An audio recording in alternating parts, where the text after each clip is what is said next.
Hello, hello, hello. Welcome again to the amazing podcast that is what is known as the Conspiracy Cantina.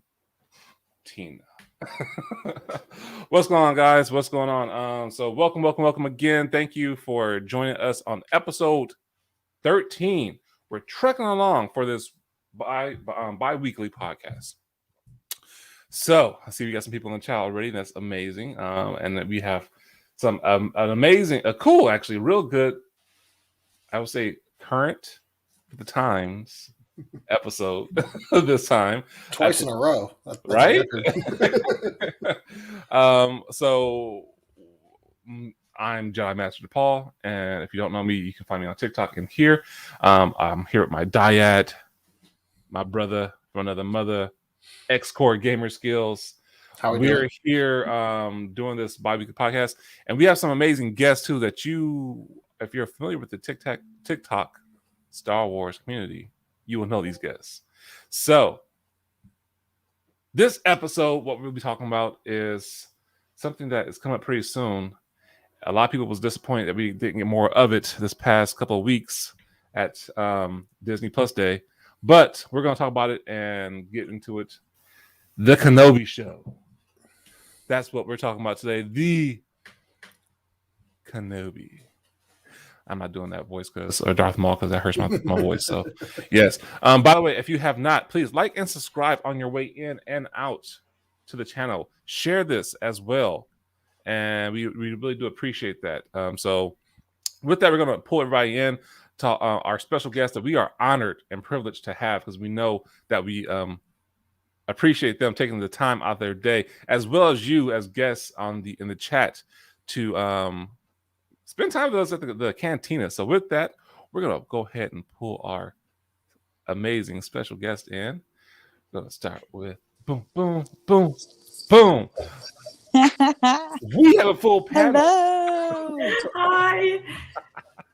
So yes, if you are not familiar, we're gonna let these lovely ladies. Hey, you know what's nice? I don't have to do the whole who goes first. Y'all can figure this one out because ladies first always. So with that, yes, we have some amazing people. I'm let them introduce themselves. If you are familiar with the TikTok Star Wars community, you will know these ladies.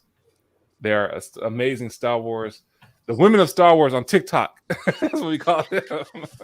Some of them, and we're gonna let them go ahead and introduce themselves. And starting with whoever wants to go first, feel free to let the people know where they can find you and who you are. Tia, you can go first. All right, I'll go first. Guys, hi everyone. So I'm Kari, otherwise known as Star Wars Tia on TikTok. That's my TikTok name.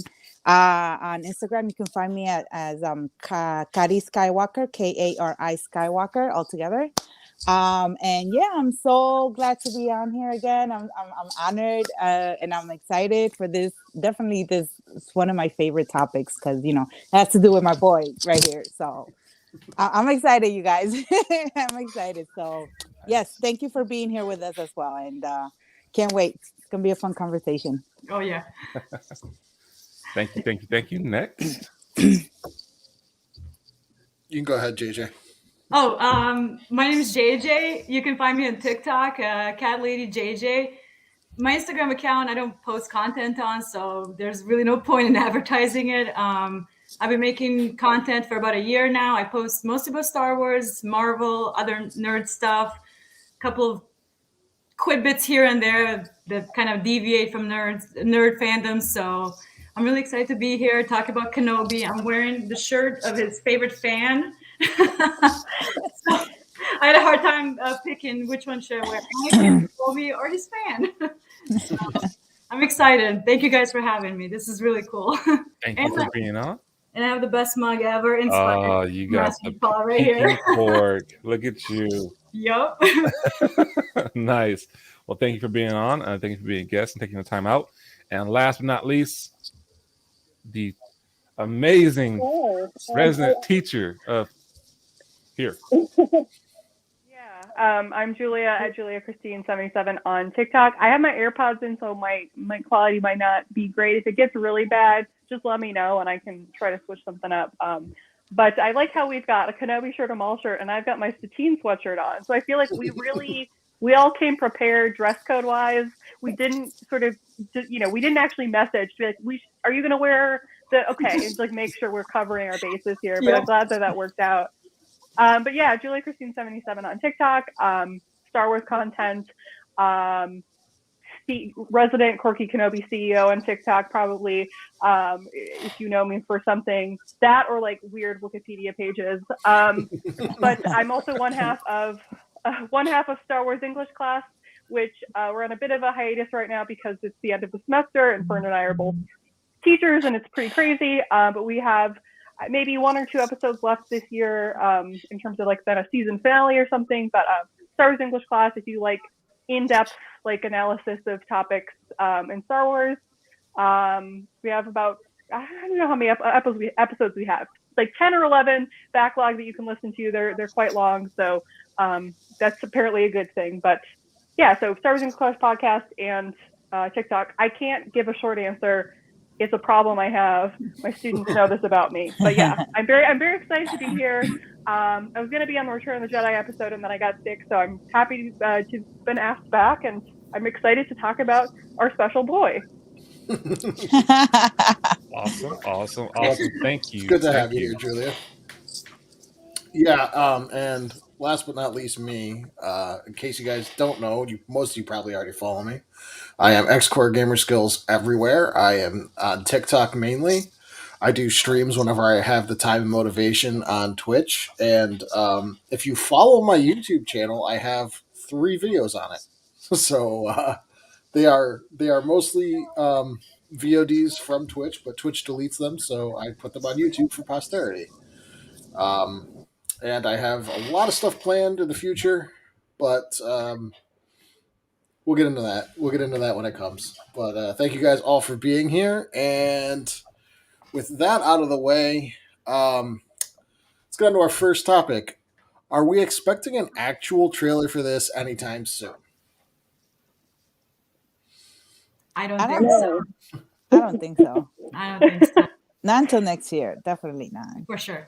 They're really keeping a tight wrap on this. I mean, especially like trying to keep maybe fan speculation and the leaks down and building the excitement for Boba Fett. I think any discussion on Kenobi is going to kind of deflate that. So yeah, I think Lucasfilm does a really good job of building up their current upcoming content. So yeah, I totally agree. I think especially now with the Empire magazine cover with Boba Fett and like the special, and like they're understandably really focusing on Boba Fett, and as a direct spinoff to the Mandalorian, I think they're they're trying to sort of build off of that hype as well, and that makes a lot of sense. And I don't know if it's right of them to assume that the Obi-Wan show is going to sell itself, because yeah, I think it probably will to a certain extent.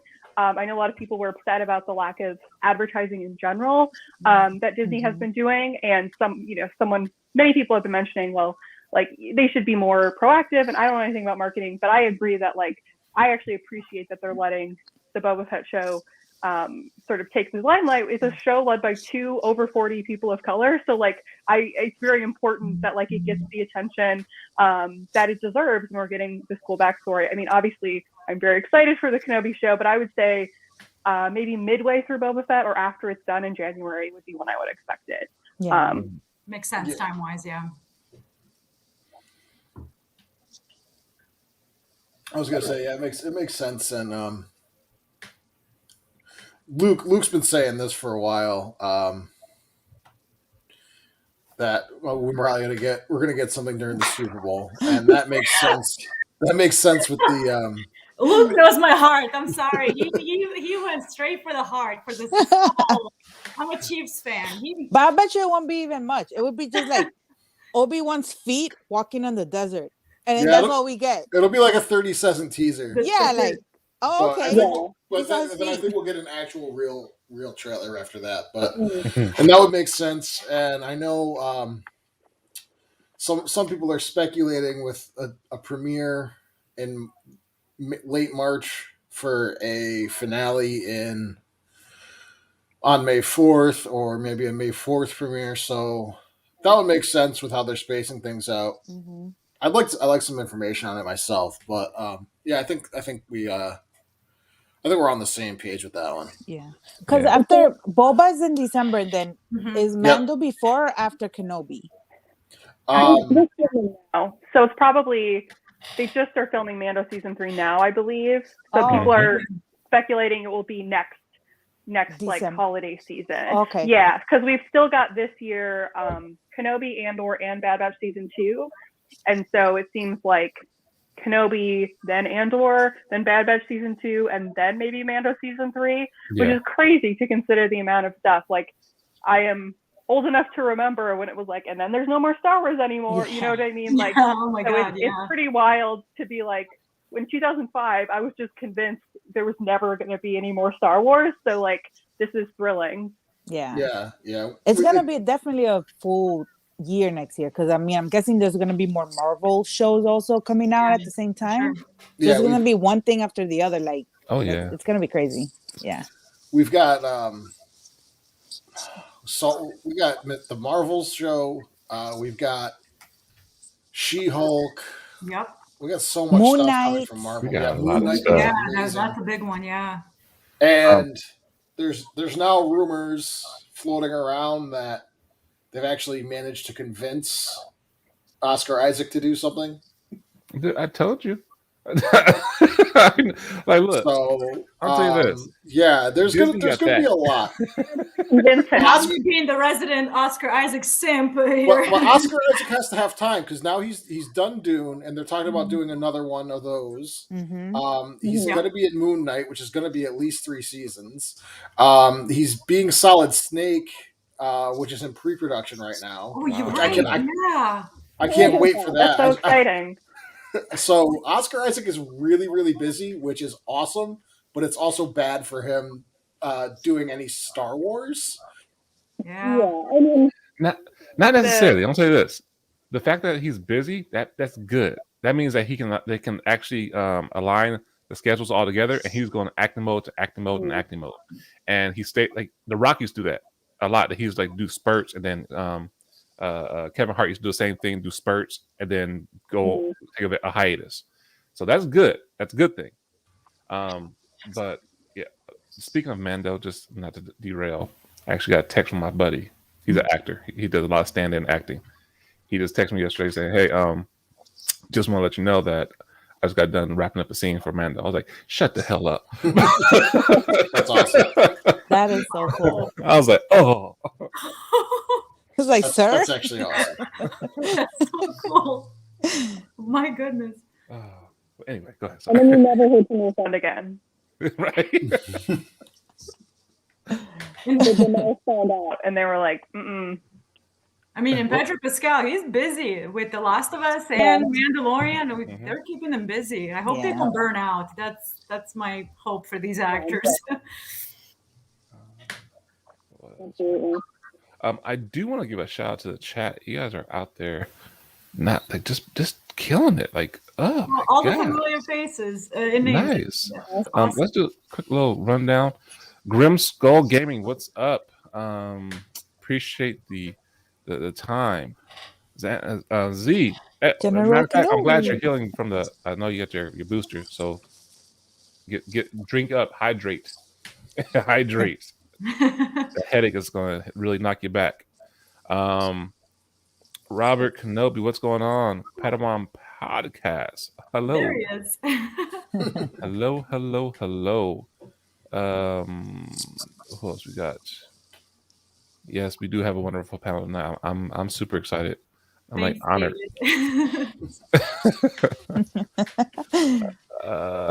Pat, what's good? Good sir. Hello. Love you. So you already did that one. Star Wars lawyer. Always coming through. Chris. Always. Hey, coming nephew. I told you the Force would not let that one flop. So good job. Oh man. Oh wow. Hey, good. Xanatos. That's a good one. Don't think that we'll get a trailer till May 4th, at least the earliest. You know what? That says something. That's Maybe actually a little late. That's a little late, but you know them. They might just save a lot and give a. Who knows? We'll see. What else? They could do what they did too with Book of Spider-Man? Boba Fett and just put it at the end. Yeah, true. Oh right, yeah. They could. Oh, Here's another That's story from directional Tatooine that you weren't expecting. Hell, you should. What Oh, he he might gets in have a it. time machine. What's that? He gets in a time machine.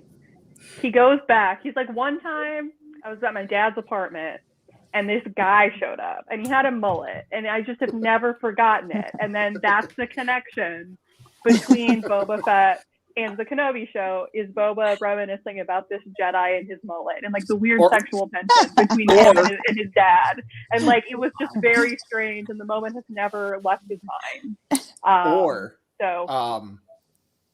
Luke shows up because they hired the deep fake artist. Luke shows up at the end of it and he goes, "Let me tell you a story about your old master." And that's and then it's Kenobi. Nice. Oh, if that happens, I may have a mild stroke. I will. Oh my god! Can you imagine? They should just go with the guy, the body double. Yeah, the guy they had, who was the body. Like, I know it's going to be hard for people to accept anyone who's not Mark Hamill, but that guy looked great. Like, I would totally see him and be like, "Yep, that's Luke Skywalker. I totally buy it." I think they're definitely going to use him. Dave and John and Mark were all like, "This guy's really good." Yeah. Are people finally off Sebastian Stan as young Luke? I think so. They're not? Oh, I wasn't following. They're not off. Oh, they're still on it forever. I still want him to be it. I ain't gonna lie. Yeah, he's just a little. I mean, he's a little old at this point, right? But this guy who was like the body stand-in double for season 3, right, looked at, like, even just his face. Like, clearly they got someone who looked like him. And it's kind of like, yeah, it might be time to just like stop doing the weird CGI and just have. I know we're talking about Luke. I'm sorry, I don't know why I got us off topic, but no, it's okay. Also, he's very, very handsome. The actor that played Luke's body double, so like I would not mind seeing him in things. Yeah, he's very cute. So maybe give him some more work. That's all I'm saying. Anything will be better than the CGI. It just feels so unnatural to me. I can't get past it. Like, so jarring. Yeah. The way they fixed it though afterwards was better than like the original one as soon as it came out. Because it was a little robotic something when he was talking. That's true. A little off. Yes. I was like, is his voice not aligning with the movement of his mouth? Why did Mark Hamill age? Damn it! Or something. Go get Botox, Mark. What the hell? Oh man! I want to see how the hell Boba came out of the Sarlacc pit. So maybe we'll get that in Kenobi. Yeah. You know what? If this guy can, that's it. Yeah. That's it. Literally sliced in half. And yes. But somebody was saying Palpatine this was appeal. You know what I mean?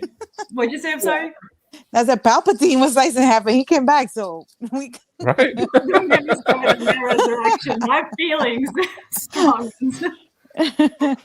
Oh man! Like I need to see head chopped off in order to believe death. In any medium at this point, head needs to be off his shoulders. Otherwise, you are coming back. Pretty much. Like I know they said that Mace is dead, but like, hey man, I gotta see. I need to see that body. The other thing too is not only did Lucasfilm say Mace is dead, but Samuel L. Jackson said Mace is dead. Did he? Yes. I still don't believe that. Samuel L. Jackson was like, no, he's dead. So he's not going to come back for Mace in anything other than like a voice or something else. No, he said Mace is dead, so Mace is dead. But when the actor's like, oh, maybe, then but he was straight up no. It's a no. Oh. Yeah, no, he was like, no, Mace is dead. But see, that's never gonna make sense to me because I don't know how Anakin and Ahsoka were jumping from like miles high up in the air to the floor, and then Mace, one of the greatest Jedi, is not And gonna he was land. dead before he flew out the window, is the thing. He was like, I think he's dead before he even leaves the window. Oh, yeah, I he think got hit with all he's that been lightning. shocked. Yeah, I think he's dead before he even leaves the window. I don't think it's a falling issue necessarily. But yeah, I don't know exactly the ratio of like lightning bolt strike to Jedi body, like what the lethal limit is. But You know what? As reasonable as everybody is, and you are, trust me, I am so irrational about it. I need to see that body splattered on concrete, brains everywhere to believe it. But I'll believe Samuel L. Jackson, obviously, which is too bad. Yeah, I know, it sucks. It sucks. Yeah. I've grown to appreciate Mace Windu over the years as I've matured more and more. So yeah. No, for sure. Oh, cool. Okay. Did you send me the points or no? Yeah, I'm just laughing about this comment right here. Nobody knows that. Yep. That Hey, is man. something in every show, basically. Pretty much. Like, Clone Wars showed hey, us that. Hello. Yeah. I'll tell you right now. Star Wars has messed up a lot of people because ever since Maul, like, how is that pop? That man was cut in half and fell down a shaft. Like, okay, he was dead and he came back. Like, and you know what's crazy? No one questioned it. He said he was mad enough to be able to survive. I was like, okay, so he's mad. He was mad. I mean, Wow, you're absolutely right. I didn't question it. Everyone was like, wait, he got cut in half. You saw his body separate. He fell down a shaft, very far, a dark shaft. And then he came back. And his reason was, my hate kept me living for him. He's too mad to die. Man, too mad to die. No, and plus his torso got cauterized, right? Yeah, cauterized. It was a lightsaber cut. I got that. Yeah. They're like, oh, okay. Oh my god. Yeah, no. Man, the whole thing, and I think this is the same thing with like the thinking about like why characters return. Like Maul is the exception, not the rule. Usually when a character is brought back that you thought was dead, like it's a big risk. And I think the reason it was so successful is because they had a compelling story to tell. Like the extent to which any like, oh, well, did this kill so-and-so, did this kill so-and-so, like that can always be worked around. You can always like find an in-universe explanation. But really, in terms of like bringing characters back, like Kenobi and Vader here, right? Like they have to have a compelling story to tell. Just bringing them back to bring them back. And I think a lot of characters, fans will clamor for like, I want to see so and so back, so and so back. I'm like, for what reason? Like, what story is there to tell about them? Maul had this amazing revenge sort of tragedy plot that he had to undertake. So yeah, it didn't really matter what they said to say that he was still alive because we were sort of compelled by the story, which is like, you know, as much as it's fun it is to like speculate about in-universe explanations, the reality is like characters are brought back if there's a story to tell about them. And, you know, that's kind of how I feel about like the Kenobi show or like Vader being in it as well. Is okay, so like what's the story that's going to happen as opposed to like the, you know, continuity of it, which like I think is important, but not as important as like telling a good story, I guess. Yeah. That's my killjoy English teacher answer to be like, well, what compelling, like that character is like, he's done, like that character is like, what would Mace do? Like to me, I'm like, there's nothing for Mace to do in the galaxy. So like I would be more interested to see like him training Depa or like his adventures as a young Jedi Knight than I would him coming back, because I'm more interested in like him, I don't know. That's kind of how I feel about characters being brought back, I guess. Yeah, Maul wasn't brought back just for fan service. Right. You know, it was like you said, it was a story to tell. Yeah. His arc was not complete, which and again the quality of the writing, and credit to Dave Filoni and that team. That's why nobody questioned it, because it made sense in the overall arc of the Clone Wars. I'm usually not a fan of resurrections and bringing characters back from death. It just undermines stakes and undermines their journey. it kind of manipulates you on your emotions. You've already gone through that suffering basically, and all of a sudden they're back. Like, what was it for? But for Maul, it worked in this situation. Mhm. It did work. Oh, yeah, I'm not saying it didn't work. It did work. I was just like, Yeah. Do you Huh. think? Do you think maybe he might make a small appearance in the show? the Kenobi show. Yeah. Well, he's dead. He's dead. He's This dead. is, Oh, dead. wait. he's dead now. But This happens after gonna Obi-Wan. take place- No, it No. doesn't. No. During this time, he's still stuck in the No. garbage place. I don't Yes, think he's that's dead correct. yet. He's still alive. Either he might still be in charge of the Shadow Collective. So Kenobi's taking place in 9 BBY. So 4 years before the start of Rebels. So Maul may or may not still be in charge of the Crimson Dawn Shadow Collective. So it seems like Solo is like 12 to 10 BBYS. It's like the closest timeline thing we have to Kenobi is Solo. So this is why the rumors of the Maul show is so interesting to me, because I know a lot of people have Maul fatigue, and I simply don't care. I'll never be tired of him. Like when Maul loses control of the Shadow Collective, it ends up being a creepy old grandpa at that Sith temple in Rebels. Like when that happens is unclear. I don't want to see Maul in Kenobi because they have had their story in Clone Wars and Rebels pretty perfectly, I think. And like if there's a Sith, it's going to be Vader and it's going to be Palpatine, and like that's enough for me. Right. If I heard like if Obi-Wan hears his like disembodied voice, maybe.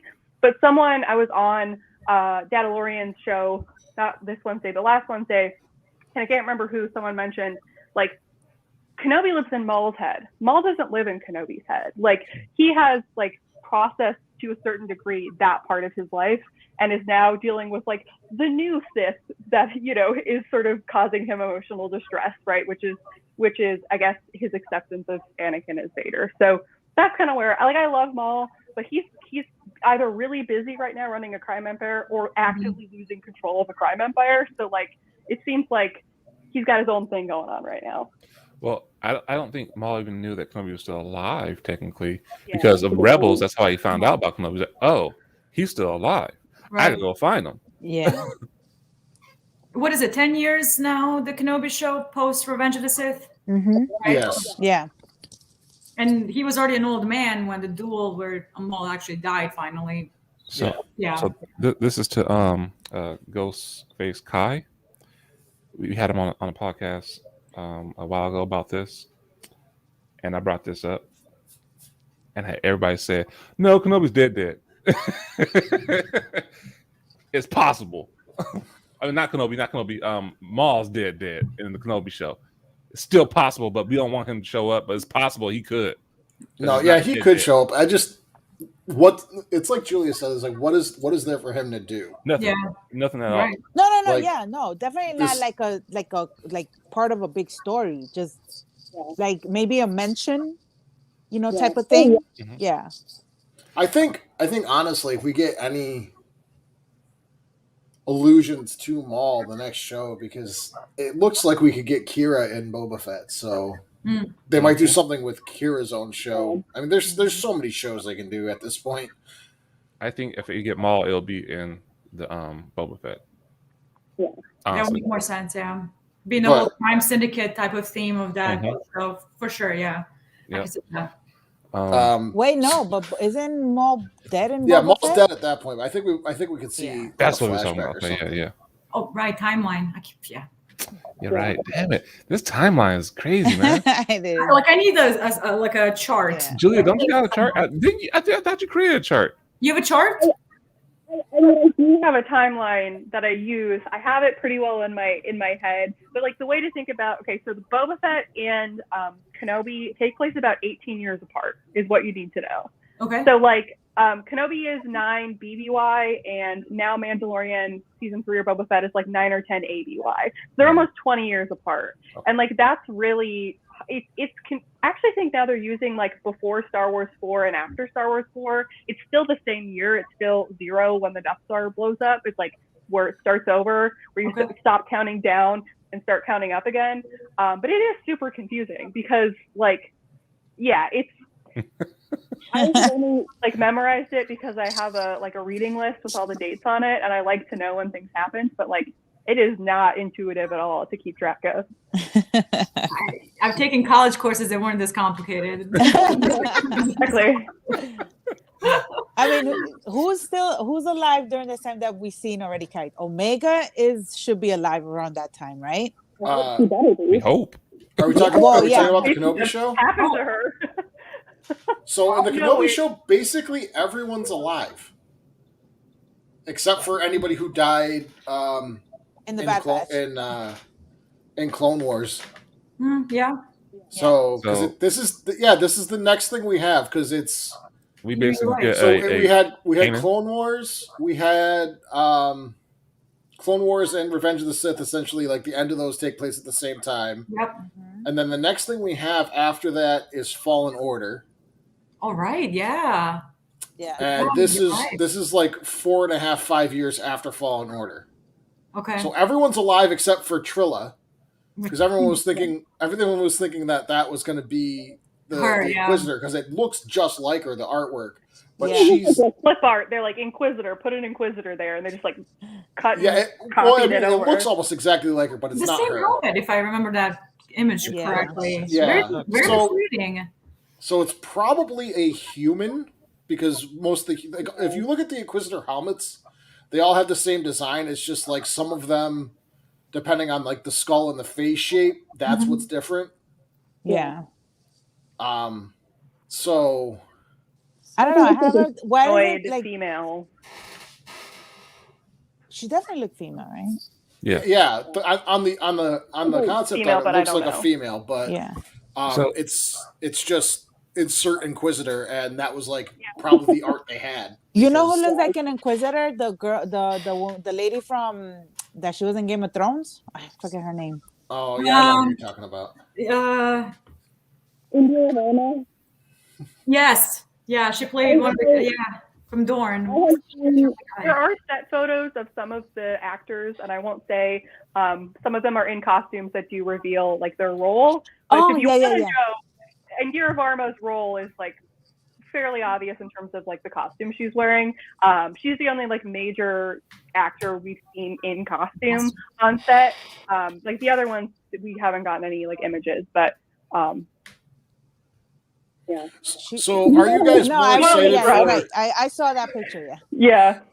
Are you I guys saw more her excited in, for Obi. Kenobi, Ewan McGregor's character, or to see Vader again? Because I know some of you, some of you might have an interesting answer. So I want to say this. I'm excited to see how they're going to incorporate what's his name? How am I forgetting the actors of Anakin? Hayden Christensen. Hayden, Yes, Hayden. Mhm. How they're going to incorporate that into Vader. That's how I'm interested, because Great. I mean I love Vader, you know, as a villain, as a character, and just his books. It's so in depth, and you learn so much about his psyche and everything, and just how he ticks. So the comics, I love it.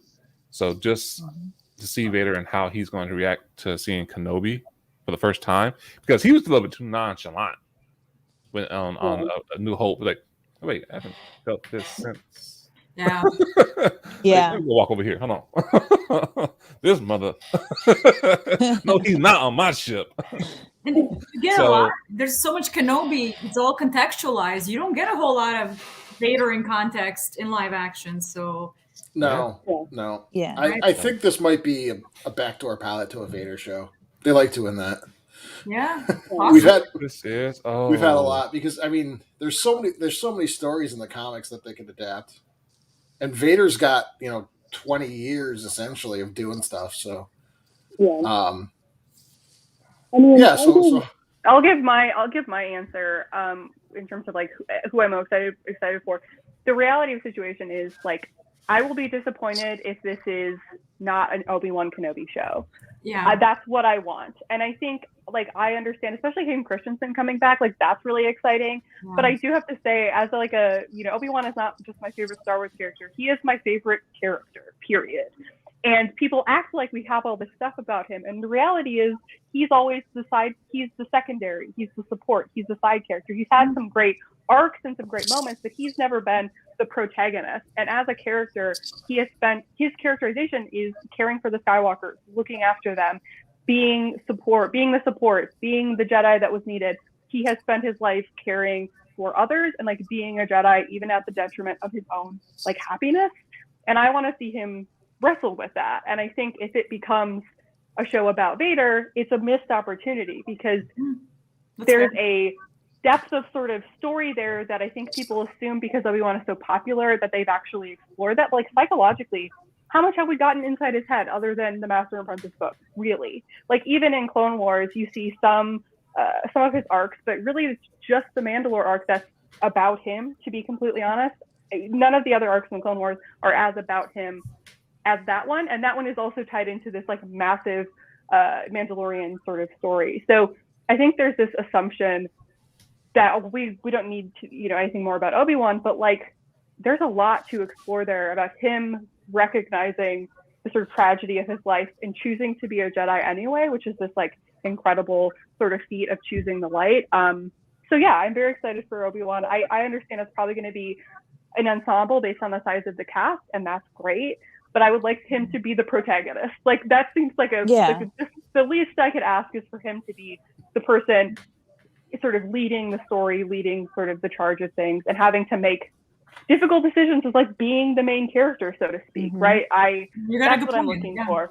Yeah, that's what I'm looking for. Not to say that I'm not excited to see Hayden, but like, people movies to sort of see the origin of Darth Vader, and you're right, there's all this time, but there's all of those comic books like xcore mentioned, where you can read about what Vader was up to during that 20 years. Right. I mean, I know it's like, what is Obi-Wan doing? He's sitting being sad, but like he's got a lot to process, and he is training to become a Force ghost. Like that is inherently interesting to me. I'm sorry, I could rant about this forever. It's kind of like people who were disappointed in the Loki show not being enough about Loki. Like whether or not you sort of where you land on that, I don't know. I'm not really a Marvel person. But yeah, I would like the Obi-Wan show to be an Obi-Wan show. I'm sorry, I can't shut up. I will be done now. The thing about Obi-Wan, like you said, he's always serving another plot, another character. He never sort of travels on his own. And it's going to be interesting to watch him post Order 66 to sort of have this maybe existential moment of crisis of Jedi faith, however you want to put it. Has anything changed? Has he changed his stance on it? As Luke did, let's say, I'm going to use The Last Jedi, for example, like how he felt after everything. It's going to be interesting. You're right. He should be the star of his own show, just like Din Djarin should be star of Mandalorian. Yeah. But like Din is the star of Mandalorian, but he serves a different purpose. He serves everybody else, it seems. He's never like the whole point of Din, the whole reason he never takes his helmet off is because Din is you. So one of the things that the Mandalorian is great at is people who aren't really deep into Star Wars. Like my wife has watched all the movies but hasn't watched any of the other shows, but loves the Mandalorian. My husband too. Same. It's so that you could put yourself behind the helmet. It's the same thing they did with Halo. It's the reason you never see Master Chief's face. It's because he's you. So that's basically what Din is. Din's the point of view character. So the story's not really about Din, which is weird because it's called the Mandalorian. Mandalorian, right? Yeah. I think I don't think Vader is gonna be making that many appearances. It's just gonna be, this is one of the things that Obi-Wan is like, kind of struggling with the whole Anakin thing still, because I think he's forever up until this point he's still probably struggling about what happened with Anakin and stuff, because Obi-Wan is just, because of the love that he had for Anakin, that's gonna be always one of the biggest things. And I think towards the end of the show, that's when we're gonna see more Vader presence, when he actually meets with Obi. Mm-hmm. I'm hoping that maybe that's when they actually see each other. Obi doesn't know still who it is up until that point.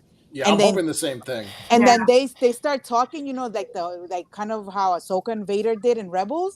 And that's when he's like, "Oh, Anakin," and "Oh my God, I'm so sorry." And then Anakin's like, and then Vader's like, "Nope, let's fight." And then that's when they have to. That actually works. Narratively, it works. It serves the Kenobi as. I'd rather it be and towards then the you have- end when we get the Vader presence like that Right. towards the end. Yeah. Yeah, and I remember reading an interview with the head of the story team for this show, and then that's pretty much what they said. They're like, yeah, no, Vader's in it, but he's not the focus of the show. Right. Mm-hmm. And like you said, it could be a door into maybe a Vader show potentially, especially if Hayden Christensen is really ready to commit back into the Star Wars universe. I mean, he's in Ahsoka, so I think it's going to depend on fan reaction, as a lot of it does. Yeah, Julia is making a face. Thinking it would be fun to have like a Vader and the Inquisitors show where like it's him like training them and like sending them off, and like so you have like he's like a key like fun. It's like Charlie's Angels, but he's Charlie. I mean, the Inquisitors. That's a great analogy. Like, because. I think that would be a fun power dynamic to like see, because I'm hoping that the Inquisitor presence in the show, like how does their rank system work? Where did these people come from? Like how do they get their lightsaber crystals? Did Palpatine just like bleed a bunch of them and then hand them over? Did they have to do it? It doesn't seem like there's so many questions. Have you read any of the comics, Julia? All the Vader ones. I'm like going chronologically, and so I'm not up to like the original trilogy yet. So that is sort of how like. So it's weird. Like Palpatine made Vader go get his own crystal, but like, I guess they did just give a bunch of them to the Inquisitors. So like so it's weird. Palpatine doesn't consider the Inquisitors to be Sith at all. They're just assassins, sort of like how he viewed Ventress. Yeah. So like their Inquisitor, the rank system is you have the Grand Inquisitor who we saw in Rebels, and then whatever your number is, that's your rank. Right. So like the second sister, it was the Grand Inquisitor, and then the second sister. So that's how that works. If you're curious, it's actually really interesting. And the other thing that's really cool is that like Vader and the Inquisitors often butt heads with each other because he's not really in control of them, but he outranks them. As evident by Jedi Fallen Order, the way he treats them, disposable. So so long. See, I think that would be a fun workplace comedy. It's a fun dynamic. The whole thing, even with the comics, like I was like, yeah, it's like siblings is fighting.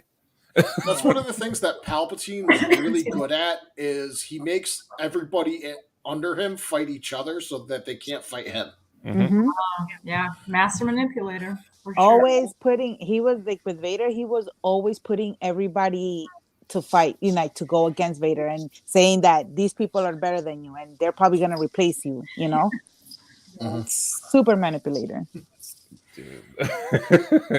Super narcissist, like never before. Like, jeez, like, oh yes, you're the best thing ever. Nah, you ain't shit. No. Well, yeah, basically.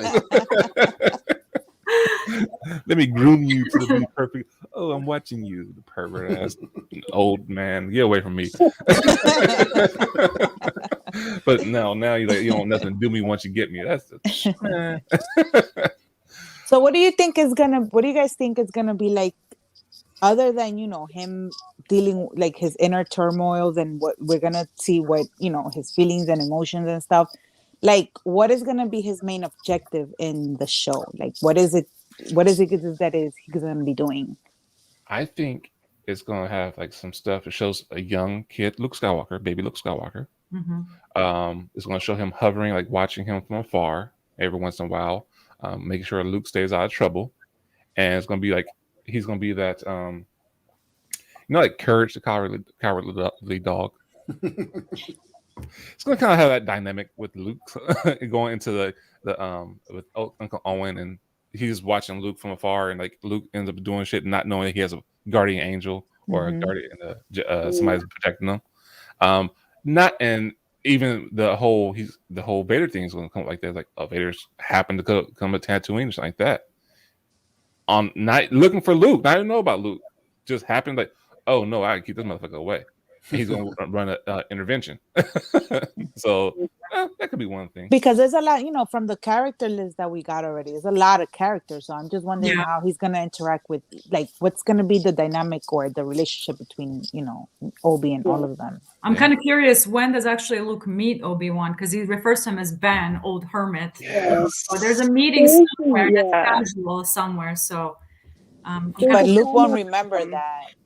The journals of Obi-Wan, where it kind of, I don't love that the art style is not my favorite. I'm not a huge fan of that comic. But it's a journal that Obi-Wan wrote, and like Luke was reading through it, and it does talk about some of their encounters. It seems like he just like ran into him every once in a while and was like, "Hey, what's up?" And Luke's like, "Oh, hi," and like they like knew of him as like the local village like hermit or whatever. But I think that's a good point in terms of like deeper like conversations they may have had or whatever, because at this point Luke is old enough to like he's like 9-10 years old, right? So he's old enough to have some curiosity about like his family and where he came from, etc. But you're right, it is a big cast, and there were some casting rumors about a young Leia, and so some people have theorized that it might, like, why would he leave? I'm like, well, maybe it's something to do like with something on Alderaan with Leia, because they are leaving the planet. I truly have no idea what the plot of the show is going to be. Yeah. If it was just Obi-Wan sitting in his hut for 6 episodes doing like a ghost therapy with Qui-Gon, I would be fine. I know they described it as like rollicking and action-packed though, so I'm like, I don't know. Like I guess something that would be something to do with Luke and or Leia. And then I also think the crime syndicates might be involved, because like it's Tatooine, right? Mm-hmm. It's like if there's nefarious happenings, if like the Hutts got their hands on a Force sensitive child, they are selling that child to the Empire. They're not just handing that child over. You know what I mean? So I have no clue. I would love to hear everyone else's theories though. My theory for the plot is that the Inquisitors show up for some other reason, and Obi-Wan's, and then it's basically like Mystery of the Week with Obi-Wan Kenobi, and he discovers the Inquisitorius, and then he's the one who stumbles upon the Death Star, and that's when he gets a message to Bail like, "Hey, we got some problems." Because I don't see it being very compelling if he's hanging out in his hut and all of that. And I mean, I would watch it, and I would be interested in that, but I think to a broader audience, like, I don't think it would be that compelling. So I think an Inquisitor shows up, and he has to figure out who it is, what the Inquisitorius is, and then that leads him to stumble upon the Death Star, and then it's like, oh, and then he gets word to Bail, and that's why you have rebels essentially, like because Bail's been working on setting up cells basically since the Republic fell, and so Kenobi's like, oh, we have a real issue, and he can't really show the fact that he's Force sensitive, the lightsaber, none of that. Yeah. There's not a whole lot. How is he gonna fight? I hadn't thought about that. That's a really good. Yeah, he will attract Vader's attention, maybe. So like something happens with the Inquisitor. I don't know if they fight there on Tatooine, but he follows them off because he. I don't. Any fighting that's gonna happen that Obi's gonna do is gonna be off Tatooine, because if not, they would have known that he was there. They would, go looking for him all over the planet. So he's definitely gonna be off planet for something. So I have a really good question, because with Luke's, like, from the Last Jedi, we've understood Luke, he cut himself off from the Force. Mm-hmm. That's why nobody can find him. That's why no one can detect where he was. All that stuff he said, I'm not touching the Force. I'm cutting myself off, so you can't sense me. Mm-hmm. I wonder, Obi-Wan can't do that because he's training on how to become a Force ghost, so he has to stay in tune with the Force. So now that's why I'm wondering how the Emperor didn't touch on that, even with around Yoda too, because Yoda's doing the same thing. But is he training? Is that just a theory, or? So there's a couple. So in that Skywalker Family at War book, I'm such a nerd. I know we're all nerds, but like I'm hearing myself, and I'm like, well, if you do the math, blah blah blah. But like, so in that book, there's specifically a line. If Element is still here in the chat, I think you made a video about this where it says like it was 10 years after the events of basically Revenge of the Sith where he finally was able to like contact Qui-Gon or whatever. So that was a very sort of specifically worded line to be like, oh, you mean like 10 years after Revenge of the Sith, like when the Obi-Wan show? So it seems like the timing was working out where like it was 10 years later where either he like learned enough to be able to communicate with Qui-Gon or like made sort of a breakthrough with that training. And so that's, I think, where a lot of people are getting it from is that. That plus, obviously, it seems like at the end of Revenge of the Sith, like Yoda gives him specifically this like decree, like a go train to be a Force ghost, and that's the only thing we know he's asked to do other than protect Luke. So I think it's just kind of an assumption, but that's a good point. Like we don't know specifically what that even looks like. So that could also be the thing that brings him off of Tatooine. I forgot. I totally didn't make the connection. So the thing is, we know that Obi-Wan completes the training, and if you look at Clone Wars, for Yoda to complete the training, he had to leave Coruscant and he had to go to that planet. So it's also very possible that that's the thing where he has to leave Tatooine to do it, because I mean so this brings up the question: are we expecting a surprise voice appearance by Liam Neeson? Like, has Obi-Wan been in his hut training for 10 years? He hears the voice and then he goes and does the thing. Isn't that like one of the rumors out there? Oh, I mean, that's been a rumor since forever. So I'm just wondering what we think. I mean, why wouldn't he? He did it in freaking Rebels. Was it Rebels? Yeah, or Clone Wars? No, Clone Wars in the Mortis arc. Mortis arc. Yeah. So come on, he needs to come back. The thing is, like, people say, like, oh, he can't leave Tatooine, he's looking out over Luke. Like, why can't you just have? There's like plethora of characters. You can like, hey, can you watch him for like a week or two? Let me go do a thing. Distract attention. I mean, I don't know. No, he definitely has to get off planet. Now he has. I mean, there's no way, because he needs supplies, he needs this information, trying to find, and he can't get all of that on Tatooine, staying on Tatooine. Right. So true that. I read something funny. Is like, of course, Yoda sent Luke to a planet with sand. Anakin would never touch it.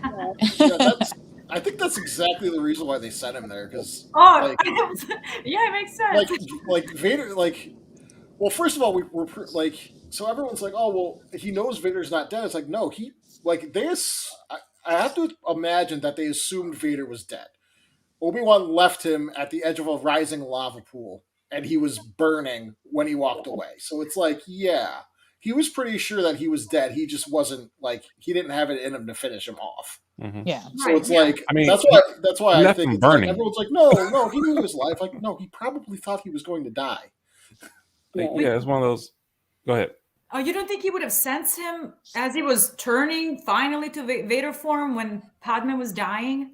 So, you know what I mean? Like, it's a question I have, because in Rebels, Ahsoka and Anakin are only able to, or Darth Vader are only able to. It's when they pass, like they're physically in closer proximity. So I'm wondering, like, what there's clearly some degree of proximity needed to sense, but I don't know how far that is, because like obviously Ahsoka can sense Plo at one point in Clone Wars, and like that's pretty far. But I also feel like the closer your bond, maybe the farther away you can sense them. But that's something I've wondered about too, because Palpatine seems to be able to like sense things pretty wide ranging. But and someone in the comments mentioned Dagobah's dark side energy cloaking Yoda, which is a good point. Tatooine is Tatooine a Force Nexus as well, I think, or is it Anakin specifically? It's Anakin specifically, as far as I know. Yeah. But the other part about that, I actually did a video on that. One of the things is like anything else, the ability to sense presence in the Force is like a talent. So like one of Obi-Wan's talents specifically is with animals. if you read Master and Apprentice, like Yeah. you get that out of it, and they sort of touch on it in Revenge of the Sith with the father that he's writing. So that's one of specifically Obi-Wan's talents, like, and one of specifically Palpatine. Like Palpatine is one of the most talented Force users there's ever been. Like he's equally strong as Yoda, but he's so vastly as talented. Like he like is basically the other side of Yoda's coin, because Yoda could do a whole bunch of stuff that no other, like most other Jedi can do, like one of those like specific things. Like Yoda can see parts of the future. Yoda can sense other people's presence. Yoda is powerful enough in the Force to send help across the galaxy. Well, we get that in Light of the Jedi, and so like Palpatine is sort of the other side of that, on the dark side. So yeah, Palpatine could sense someone's presence and pinpoint somebody across the galaxy if he's trying hard enough, but like not everybody's going to be able to do that. And the other thing about Vader's presence is it's so corrupted that it's almost not the same presence as Anakin anymore. Exactly. Like, that's a good point. and there's parts of Vader's comic in the and we get to see his presence in the Force, and like there's certain parts of it where he's got a decent amount of light and a decent amount of darkness, but there's other points in that arc where his representation in the Force, like the only part of light is this tiny little speck in the middle. So it would be hard to say that if Vader even felt that presence in the Force, that he would recognize it as the same person. Yeah, that's a good point. Well, yeah, because even Ahsoka didn't recognize him until no, and they were standing face to face. Yeah, she didn't understand that it was Anakin until she saw Anakin, the half of Anakin's face that was still left. Yeah, good point. Yeah. And he's got the comic.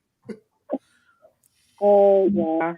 You see how his body is blue and red? Yeah. He actually meditates. This is like a vision right here, but he meditates daily to overcome that part of Anakin, that light that's instilling him. And like you said, the dark side is it masks your original. That's why Yoda. One of the things with Yoda is that he saw people, the Force, differently than others. He saw it as like that's your DNA. That's how I identify you. It wasn't, yes, you're Obi-Wan, you're Qui-Gon, but you have your aura is different. So this is how so when he sees people, it's like, okay. And that's kind of the same thing that they're displaying in this comic. Is like your dark side and light side energy is different, and it's masked. So the fact that like Palpatine, he was able to mask his dark side by somehow almost masking or cutting. I don't want to say cutting himself off, because he's actually still using it. It's a mask. That's he's clouding it so bad around, like basically putting a bubble of dark side that you can't see. So same thing with Vader. Is like, okay, he was clouding any kind of good that was left in Anakin. And he's like, okay, I'm trying to get rid of this. I'm just strictly going off of pain, fear, and hate. And that's the whole thing. So the whole, like, the bond that Anakin and Kenobi had, he was literally severing. That was the first one he went to sever it first. It's like, screw you. Yeah. And then when Padme died, it was like, that hurt. It was like, oh crap, I did this. Crap. No, you had to do this. Now I'm really going to sever that bond that I have with you, Kenobi, Obi-Wan, because you killed my wife, playing the victim role. So it was just. Yeah. That's probably going to be a huge point for them to drive, to establish the fact that he no longer senses him post Mustafar and post leaving him in the lava. I mean, does he know for a fact that he might be? I don't know. Again, when you don't see the body, no death type of thing again. You know what I mean? Yeah. But they're going to probably have to drive that right in the beginning of the show, that point right there. So. And I think everyone would learn to, like, you sure that Sith is dead? Just like double check. Like, you would think at this point Obi-Wan would like know. Take a stick and like poke it. Right. Yeah, just make sure. But that's a good point, AJ. Like at the beginning, I think that would actually be a cool way to start it. Is for him, like maybe Vader does something more like noticeable, or like not like a big news event, but like he does something that's like clearly this is a dark side force user that's like working for the Emperor, and Obi-Wan has to like reconcile, be like, oh, is that, oh no, like that might be a good place to start, and then actually like have them not meet until the end, right? Like episode 1, he like admits to himself this is Anakin. Episode 6, they actually meet. Like that could be a cool sort of build up. Yeah, I think definitely the fight, of course, it has to be in like the last episode. That's probably how they'll end it or something, you know? Yeah. Or, you know, Or- yeah. Very much towards the end, I would say. Yeah.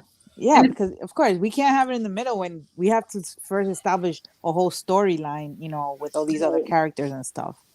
And it's kind of funny when you think of A New Hope and the conversation that Obi-Wan Ben has with Luke, because again, they changed, that trilogy wasn't really well planned. They weren't planning on Anakin being Darth Vader.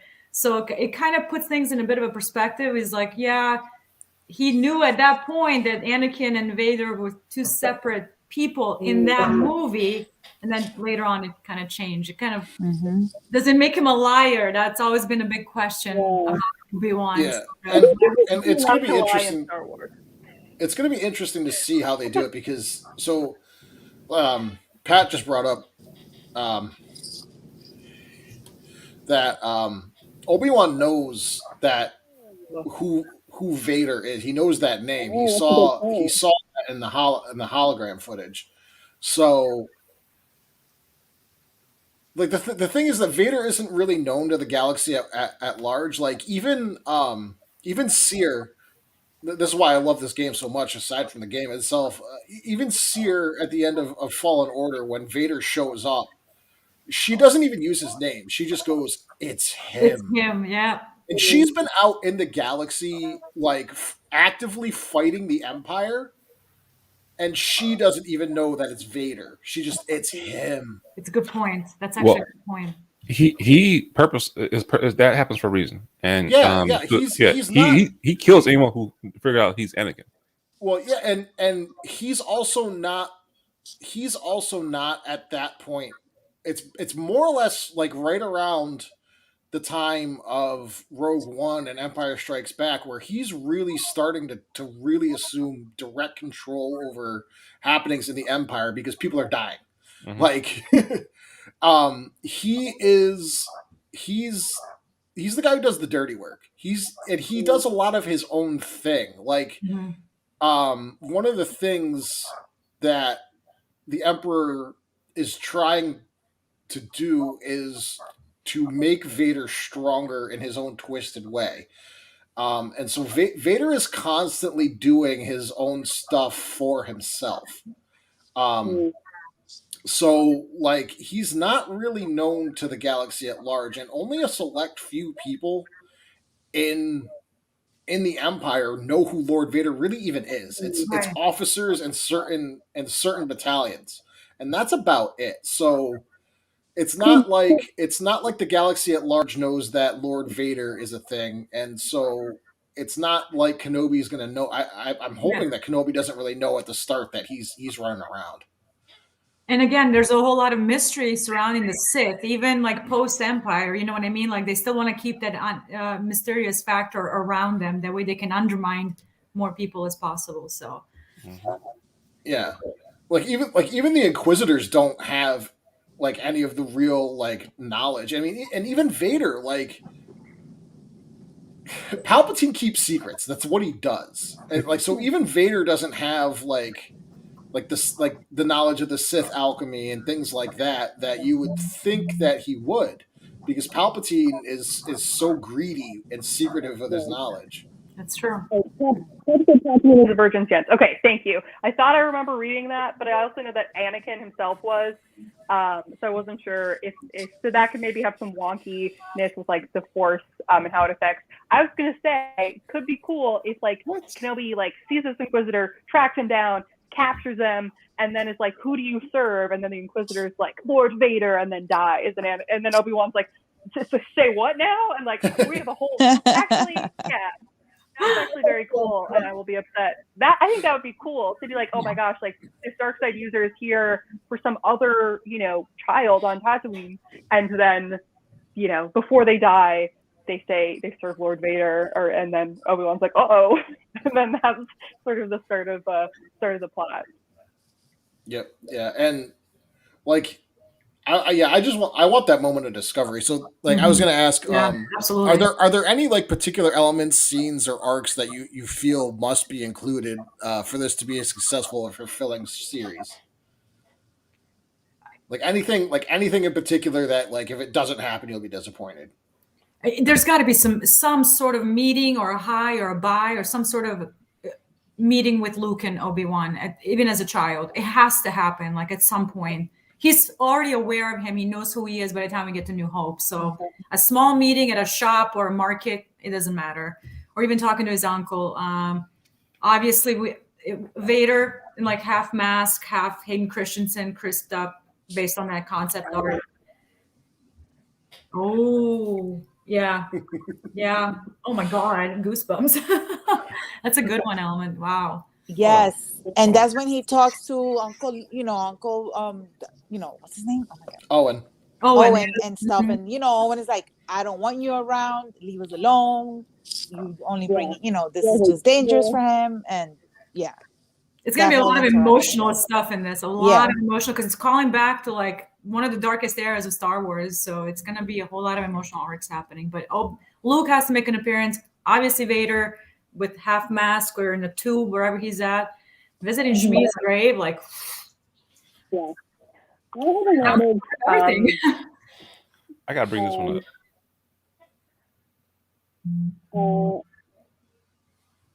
It is.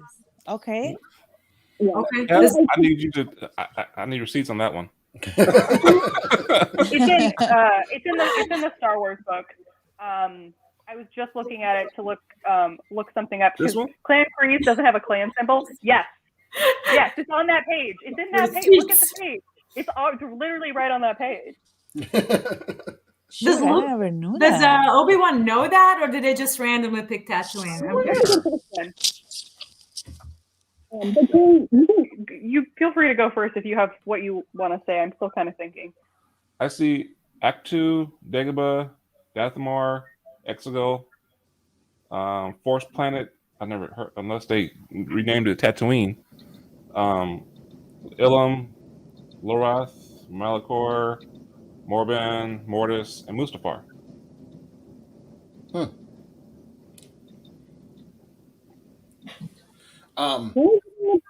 It definitely is, but I'm trying to remember where. It's not on that page than where it is, but No, because I figured they would have. I mean, maybe if it Qui-Gon is, would have brought it. cool. I mean, wouldn't Qui-Gon have brought it up when he got there, or sensed it or something? Oh, in the Phantom, yeah. Yeah. Oh, he was drawn to Tatooine because of Anakin and his strong midichlorian count, right? Okay. Or no, they were there by accident. No, they were there by accident. Yeah, But it's just, the Force happened. It was a Right. it had to happen moment, type of thing. All right, Pep said this. Okay, cool. Thank you. I was like, what the hell is this? I'm tired of buying books, Pep.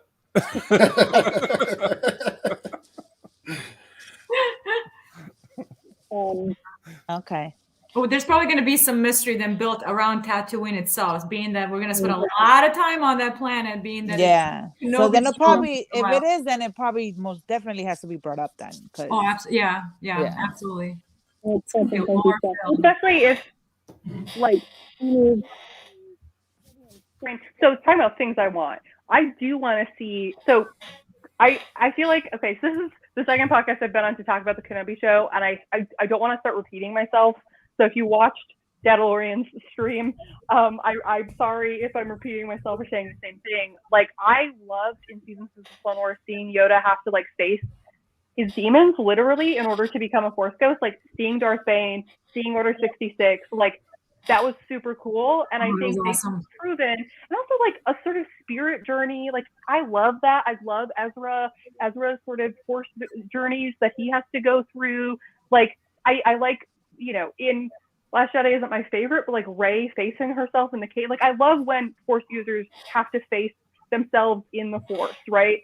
And like I want to see part of that journey. And I also think the sort of Vision Quest style training first of all, that can be paired with like the actual action of the plot, right? So you can have two ongoing stories, the internal and the external.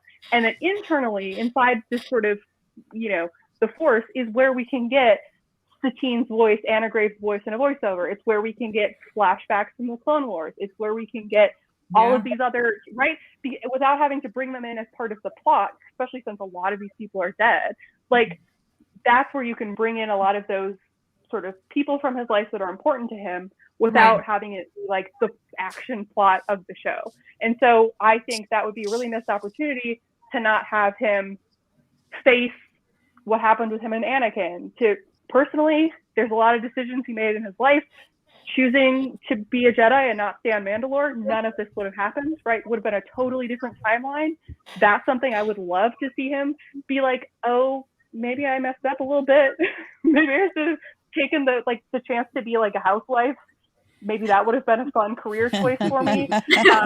Oh God, that would be great. If he just gets to like hang out, I think that would be fun. But that's what I want. I want to see, in addition to like whatever the actual plot of the show is in terms of the action, that internal Force journey, and that's a great place to put in all of those references that we as fans want without it actually taking up like the plot, if that makes sense. I think that's one of the most important things that the show needs to do, is because it is a show about Kenobi. It main point has to be the internal struggles that he has, the regrets that he has, the what ifs that he has. And maybe, because with all the going back to, how he might interact with all these people that are in the cast, maybe some of them are going to be part of those flashbacks. There'd be some type of characters, from his from the past that he gets to see in, in those visions and stuff. That would be really cool. It's going to be a whole bunch of retrospection on everything that's happened, figuring out Tatooine, maybe the geography of it more, because Tatooine is a stronghold for such a long time, and that's going to be a huge focus. And bringing in flashbacks from Satine, that's a big one. Qui-Gon's death, Anakin's turn, all these things, they have to be present. And like you said, without overwhelming the plot, you know what I mean? It's still Kenobi. Yeah. So balancing that is going to be very interesting, and without alienating casual fans that never watch Star Wars but love Mandalorian. So and then this is a flashback. Like, this is stuff that happened. Like, I'm not expected. Like, if I want to look into who these people are, I can. But I'm not expected. Like, oh, that's a woman who he clearly had you can get the romantic vibes. Like, that's I got it. Cool. That's all I need to know. And like, but for the sort of Clone Wars fans, it's going to be like, yay! Like, also, I'm obviously a huge Satine fan, but can we say Padme's name, please, God? Like, the fact that she never gets referenced by name. Like, obviously, in the original trilogy, there's a reason for that. But he was there when the twins were born. He was there when she died. I need a Padme. Yes, I need a Padme. Anything, literally. Literally, anything. Yeah. One of the most important characters in Star Wars, and well, to me, she is the most, because Star Wars happened because of her, basically. But good point. Yeah, you're right. Yeah. We need something, like, she needs recognition because she did so much. Like, how is it that she did so much and people are like, Padme what? Padme who? Or who is she? Imagine if Obi-Wan goes to wherever she's buried. Hey, your son is fine, kind of a thing. He goes to Naboo. Oh my God. What if Vader goes to Naboo at the same time? When he's looking for her. In the comics, and the handmaidens are like, you better stop right there. Like, doesn't that happen where he's trying to like steal something from her grave, right? Yeah. Actually, in the 2020, 2021 run, he went to their grave, and her handmaiden was like, nah, and whooped his ass. He was shocked because one of them looked just like her. He's like, yeah. What the hell? And she's like, wasn't it? I destroyed him, which I think is really great. Like, one of the things I need the moment of realization where, like, they meet and Kenobi doesn't understand that that's Vader, and then something happens. Like, I need, like, because Vader's gonna recognize Kenobi, but I need Kenobi to recognize. I need the moment of realization when, like, I want him to see Vader in like a hollow or something, and just see the guy in the suit, and then I want him to. I want him to later realizes that that's Vader. Like, you know, the fact that like he will know something that Obi-Wan doesn't. The fact that he is Anakin, like he's gonna use that somehow, like manipulatively, like being like, oh, don't you know who I am? Like he's gonna try to make him suffer in that way. And I'm like smiling when I say this, but like, you know, we all know we're gonna have fun watching it. It's fine. Yeah. Hey. One of the flashbacks is gonna be the regret of Kenobi leaving Satine pregnant and not coming back for Corky. Question. Julie, you don't know this one. This was also an interesting thing that I wanted to show here that Pat said. Maybe part of his Force Ghost journey, instead of having, so they went and had Yoda face a Force vision and go see Darth Bane, but maybe what the priestesses do is they send Kenobi to go face Vader. And then he has the realization that it's Anakin, yeah. Like there's a reason why the priestesses sent him to go find Vader and fight him. Okay. Oh, sorry. There you go. Yeah. Lush rain. The dark side. Sucks for Tatooine. Get out of here. So, Julia, question for you. Sure. So, I can't remember. So that's what I'm asking you. Did Anakin know about Satine from the Clone Wars? I think he did, about Satine and Obi-Wan. Yeah. Okay. Yeah. So they have a conversation. Basically, they have many. Anakin and Obi-Wan have many conversations where if Obi-Wan had simply said, "I get it," like they could have, you know, really related on so many levels, and it's clear that Anakin is trying to like reach out and be like, so like if you had a secret wife, like you could like understand, but they don't make that connection. And that's one of the tragedies, is that Obi-Wan and Anakin are more similar than they realize, and Obi-Wan thinks he has to be perfect, and Anakin needs someone to like be human with him and like help him recognize like that flaws are okay, and like you can still be a Jedi. But one of those moments is when it's Voyage of Temptation, which I'm going to be talking about on Padawan's podcast this weekend, I believe, with Beth, is he's like, yes, like that's also the same episode where he says, like, if you had asked me to stay, I would have stayed.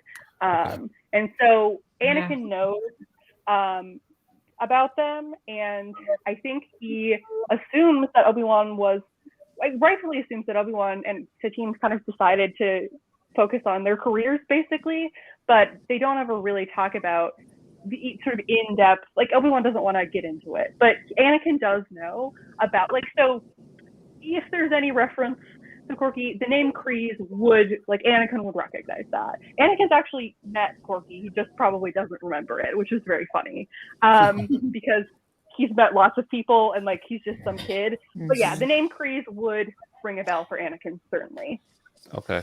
It should, yes. You guys mentioned something like, and Vader doing something psychological to Kenobi to trigger something to make him remember, like, oh shit, how do you know this?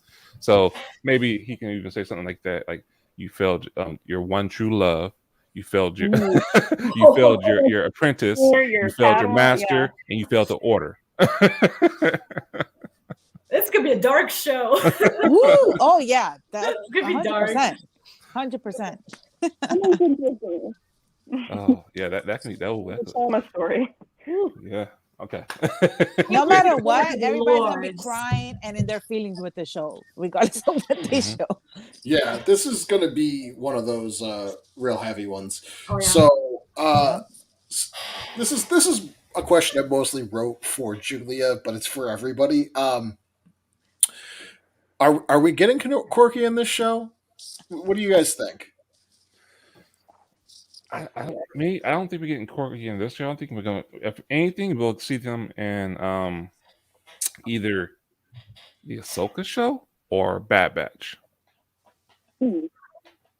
As a because they was doing a lot of guest appearances in Bad Batch.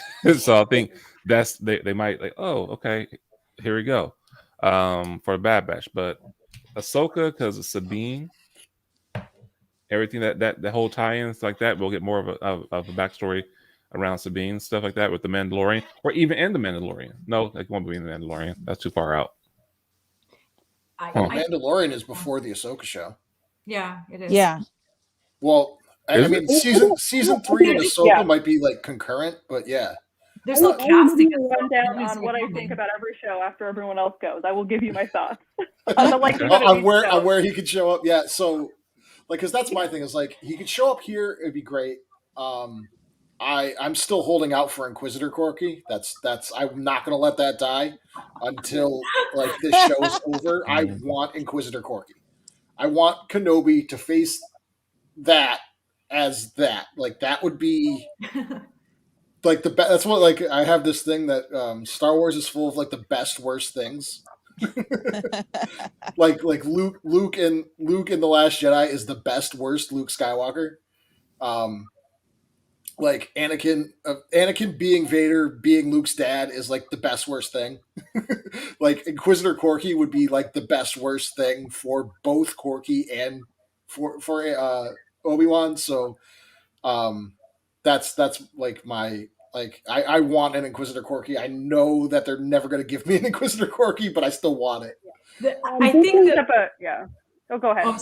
Sorry, I was just gonna say the show. I don't know how many episodes they're planning. 10 run.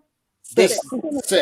Only Kenobi is 6. Yeah. They're not gonna put in Corky in there. It's already plot heavy enough with so much the surrounds Obi-Wan, especially after Order 66 and Revenge. They're not putting Corky, at least not this season, depending on how the show does. Yeah. I agree. Plot heavy. I still want it anyway. Oh no, he's gonna be. I'm telling you, he's gonna be in Mando season 3.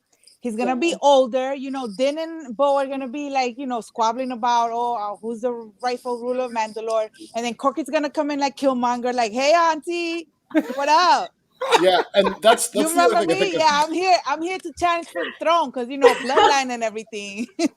That's the other thing too I've said about Corky. Like Mando's the perfect place for him because he literally ties everything that's going on together in that show. Like if he is Obi-Wan's kid, which he is, so he's got is that doubts or is he's got the Jedi bloodline. He's got claim to like the throne of Mandalorian, like, and he's got like ties to Bo-Katan and all. Like, there's so like that would be like the perfect place. That's where I would have him show up if we're not getting Inquisitor Corky, which we're not. But Burke brings up a good point. It's only 6 hours, right? So this is something that I think will be a balance between, like we were mentioning, like a balance between casual fans and like fans who've seen everything, right? I think they're probably going to balance it a little bit more towards just movie people. And as much as like I would prefer a more lore heavy, it doesn't seem super likely. I feel like I said, if they want to make an oblique reference to him in a Force vision, cool. I think that makes sense. Being like, yes, fine. Will you stop asking us about it, right? Whereas not just like bringing him in necessarily as a character. Julia, the girl said Julia. Like literally specifically for me, and that's fine. Like I know that.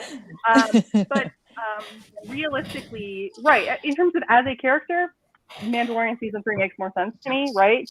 If even not as Obi-Wan's son, which my belief personally is if we ever see him again, it will be for that purpose. I think the reason why he disappears so weirdly in season 5 of Clone Wars is because George Lucas said no, and Dave said okay, but I don't have anything else for this character unless you let me do the Kenobi thing, and since you can't let me do the Kenobi thing, I guess I'm gonna put this character in a box and like put that box on a shelf, right? Like didn't have anywhere for his story to go if he couldn't do the thing he intended, which makes sense to me, right? Like being told that the story you've planned, George vetoed a lot of things during Clone Wars, and like would not surprise me if that was one of the things he vetoed. Now they could choose to bring that back, or maybe not. But like Kenobi, no, not as a character, a reference potentially that would make me very happy. Mandalorian season 3. highest possibility. And/or I love the idea of Fulcrum Corky. I think it's really fun. I think he would be a great spy. I think that would be a nice way to sort of include him. And Ahsoka would be interesting because Ahsoka is one of the only characters Corky knows in the main cast, right? He's one of the only characters he has any sort of relationship with, right? And Ahsoka, one, saved his aunt with him. Two, Ahsoka came and defended Mandalore. So in terms of people that Corky would have like a high opinion of, I feel like Ahsoka is someone that he would respect and sort of have a high opinion of, right? So if he's around, potentially, but I think realistically, him being brought back is something in books or comics. I would be fine with that. If it's in a show, it's going to be a reference. If he's actually ever a character, it will be, weirdly enough, like 45-year-old Corky in The Mandalorian, which is fine because that's how old Ahsoka is. But I'm obviously like a huge proponent of the theory. I do truly believe it's a dropped plot line. That's what I think happened. The likelihood of him returning is very low, and I hate telling people this because they follow me specifically for this. And I'm like, hey, here's the thing. Like, it's like a conspiracy theory. I think all the evidence points to a dropped plot line, like something they were going to do, and then they decided either not to, or George Lucas said no. I'll shut up now. But like, I would love. So my ideal version of this is he faces a version of his life if he had stayed on Mandalore. He has a family with Satine. He thinks this is a theoretical family or theoretical child, and the audience somehow clued in an actual child that existed, and that's it, right? Where Obi-Wan thinks this is like an alternate path he could have taken, but we as the audience know that actually that child does exist in like this version of things. I think that would be cool. I also think I don't need Obi-Wan to ever know. He doesn't need the extra trauma of that. And I would be more interested in Corky's story than Obi-Wan finding out. That's just kind of how I feel about that. And that's my rant, and I'm sorry. No, it's fine. Listen, so other than a spy, what do you guys think Corky is like? You know, if he's alive, hopefully, and everything, what other career path has Corky been? Like a pirate? You think he's been, or what is he? Probably. I think he's probably pretty traumatized. But yeah, spy is my go-to. I also think he could have been kind of like a Bail Organa type, where he is representing Mandalore in the Senate, because he's in the Republic. So yeah, or like an Ahsoka type, like, because she's just running around the galaxy trying to help people. That's it. That's her whole purpose. Yeah. Like that's literally why like Bail recruits her to become Fulcrum, because she's running around and Bail's got his whiteboard with all like this cork board with all the pins. And he's like, oh, somebody helped out somebody here, somebody helped out somebody here, and it all leads back to here, and let's go find that person. Yeah. And so I think like Corky's doing like a like his own version of that. That strikes me as something that like he would do. And we also don't know what Bo-Katan was up to, so maybe there's something there. Yeah, so that's a more familiar character that they would bring in. Corky's a bit of not a mainstream known role, and they need to balance. If they're going to bring it back, they got to balance it out with mainstream. So it's a tough one. Yeah. I think their relationship and like what happens there, right? Where like he's clearly either dead or she thinks he's dead by Mandalorian season 3.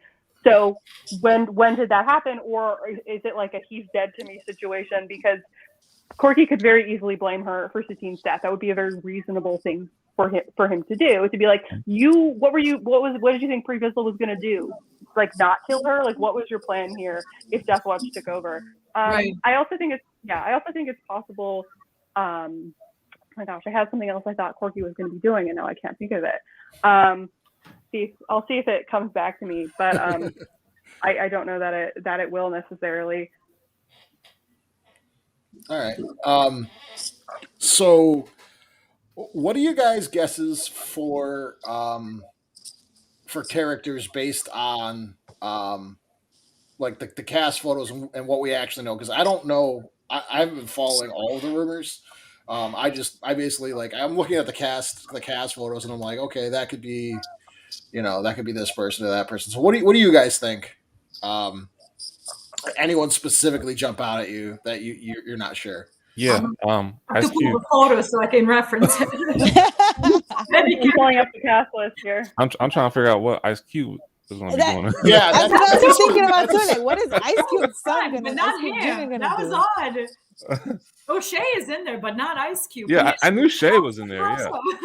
Well, But the the early Ice Cube, cast like, list had both of them, and then they were like, "Oh, wait, no, like it's just Junior." Yeah. Yeah, Junior. And then what's his name? Is it Han? No, not Han. Dude from Fast and the Furious. He's rumored to be the fifth brother, right? Or like he's hinted Yeah. that that's who he's playing. Yeah. Oh, I love His son that. Kang. I think he was seen in an Inquisitor costume, wasn't he? Mhm. Yeah, and he was he made a reference to using a lightsaber as well. You're right. Oh, okay. He And then also the Dorn lady in the pictures, And she they're was dressed Army. as an Imperial, right? Yeah. I don't know all the insignia and like ranks. I'm sure if you zoom in, you can read her badge and like see the rank. But it looks like, so obviously Joel Edgerton and Bonnie Peace are Owen and Baru. Yep. So Shay might be a smuggler, and that's who helps maybe Kenobi. Yeah, I was thinking planet? that. I was thinking that too. Like he could be like a freighter, like a Han Solo type, or Yeah. Somebody's got to help him get off The Tatooine. Tatooine. yeah, because like very, what happened? he's very charming. He's very like, he could definitely be a Han Solo type where like he I don't know if anyone's seen Ingrid Goes West. Like it's an indie movie that he's in, and he plays like a aspiring filmmaker, and he's super funny and like charming in that. And I think he'd be a good Han Solo type character. I agree. Yeah, I like the idea that it's like an uneasy relationship, and it's also like it's a cool thing that they could do where like that's why Kenobi's so comfortable in A New Hope, just going to Mos Eisley, like we'll figure it out. I know some people. Yeah. Brooke, I agree. The majority of the cast was announced to be new characters. I think so too. Yeah, I agree. I think other than like Baru and Owen, and then maybe Sun Kang as the fifth brother, and then obviously Indira Varma maybe as a new Imperial. I think Rupert Friend is like, he's just got something that some of my other TikTok Star Wars friends and I refer to as resting Imperial face, which is like mostly like very posh British actors like Rupert Friend, where like you have resting Imperial face. I'm so sorry. So like Rupert Friend is a very posh British actor. So like if he's not playing an Imperial, I will be shocked, because it would be weird to cast him not as someone who's going like, that doesn't seem blah blah blah, like fancy like. So pretty much everybody's new, but Joel Edgerton and Bonnie, they're going to be aunt and uncle Hayden, and that's it, right? Yeah. From what I'm seeing. Oh yeah, that's right. We're getting uncle and the aunt back. Yeah, right? I think we're gonna see that scene of haven't you killed enough Skywalkers? Oh yeah. Oh, absolutely. Like that's rough because Yeah, it is. Something to consider is some of these people could be playing droids or like non-humans as well, right? Yeah, It could be CGI, or they could be like, someone has been saying Kumail Nanjiani would have a good voice for like a droid character, and like he might be too like recognizable or famous. Like people are like, oh, that's Kumail Nanjiani, so like he might work better as like a droid or something. But I don't know. Obi definitely he's gonna be with a droid. So yeah, he's gonna be a droid. Yeah. Oh. Ooh. We got an R2 little or C3PO appearance. we need another protocol droid. There's not. Yes, definitely. Oh, yeah, absolutely. I know she posted an Instagram post and she said something about playing with lightsabers, but it wasn't clear if like she was talking about being in Star Wars in general or like actually holding a lightsaber. So some people have been wondering if she'll be a Force sensitive character. I think she might have just been like referencing lightsabers because that's Star Wars, but that's the only other person I've seen like say publicly that they're in it. And I doubt we'll be seeing any Force sensitivity near Tatooine. It's not good. Yeah. Yeah. We're not going to be inviting any Vader attention or Palpatine attention to that. So yeah, like I said, Tatooine. the only way that I think works is if something happens to bring an Inquisitor there, because like, and the other thing too is the weirdest thing about the Skywalker twins is that neither one of them exhibit any Force sensitivity like that we see until the events of A New Hope, which is really weird, because like Yeah. even Anakin, like it's almost recognized right away. And most of these kids, they exhibit what, when they're like 3, 4? Yeah, like even the Ahsoka novel, there's a little girl, and like there's falling box, and she uses the Force to save like her siblings, and no one like the only person who notices is Ahsoka, and it's like yeah, there's a lot of weird stuff that happens in A New Hope because George hadn't figured out how the Force worked yet. But it is. Yeah. And that's what I was going to ask. I wonder if it would retcon anything in New Hope. If we see teenage Luke maybe have something to do with Force sensitivity, but doesn't know what it is. Well, I think like I have a theory that like that's why he was recognized by like Biggs and Wedge as such a good pilot, because that's one thing that like Anakin always could do is pilot really well. So I think that might be part of it. But other than that, like I don't know, and I like there's just so much like Skywalker lore that like they're probably never going to give us. Yeah. Well, hopefully at least we'll get an explanation about Luke, why Luke, his Force signature was never, recognized, or maybe Obi-Wan kind of masked Luke until, right, he like his powers went away, like his Force basically went back into hiding or something. I don't know. That shielding part is going to have a big, huge part of the series, because it's such a huge plot point. They're going to have to show that. Yeah.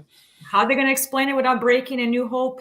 I'm not sure. Yeah, that's why I'm thinking like the whole Luke and Beru and like Owen thing is going to be like a very, very small part of the series, because as soon as you start digging into that, that's a whole nother show. Yeah, and you have to start then messing with the original trilogy, which they don't really want to do. Yeah, like absolutely they'll supply us with connective tissue between like the sequels and the OT, and they'll give us connective tissues to the sequels. Like they'll give us the connective tissue, but like as soon as you start exploring what Luke and Leia were doing, you have to start exploring their bloodline and their Force sensitivity, and correct. That's something I don't think that's something that you really want to do personally. Yeah, they're not going to about the trilogy. There's no way. It's too beloved. There's no way.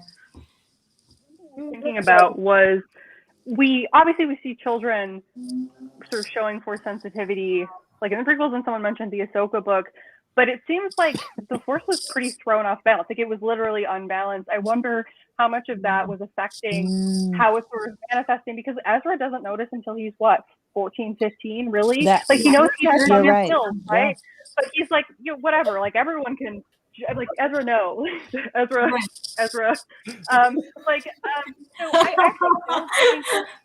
like, and then that's repeated, right? Where like Rey's 19, same age as Luke and Leia, right? So they sort of repeat that as something that can happen, where for some people, they don't notice later in life that like they have these sort of special skills.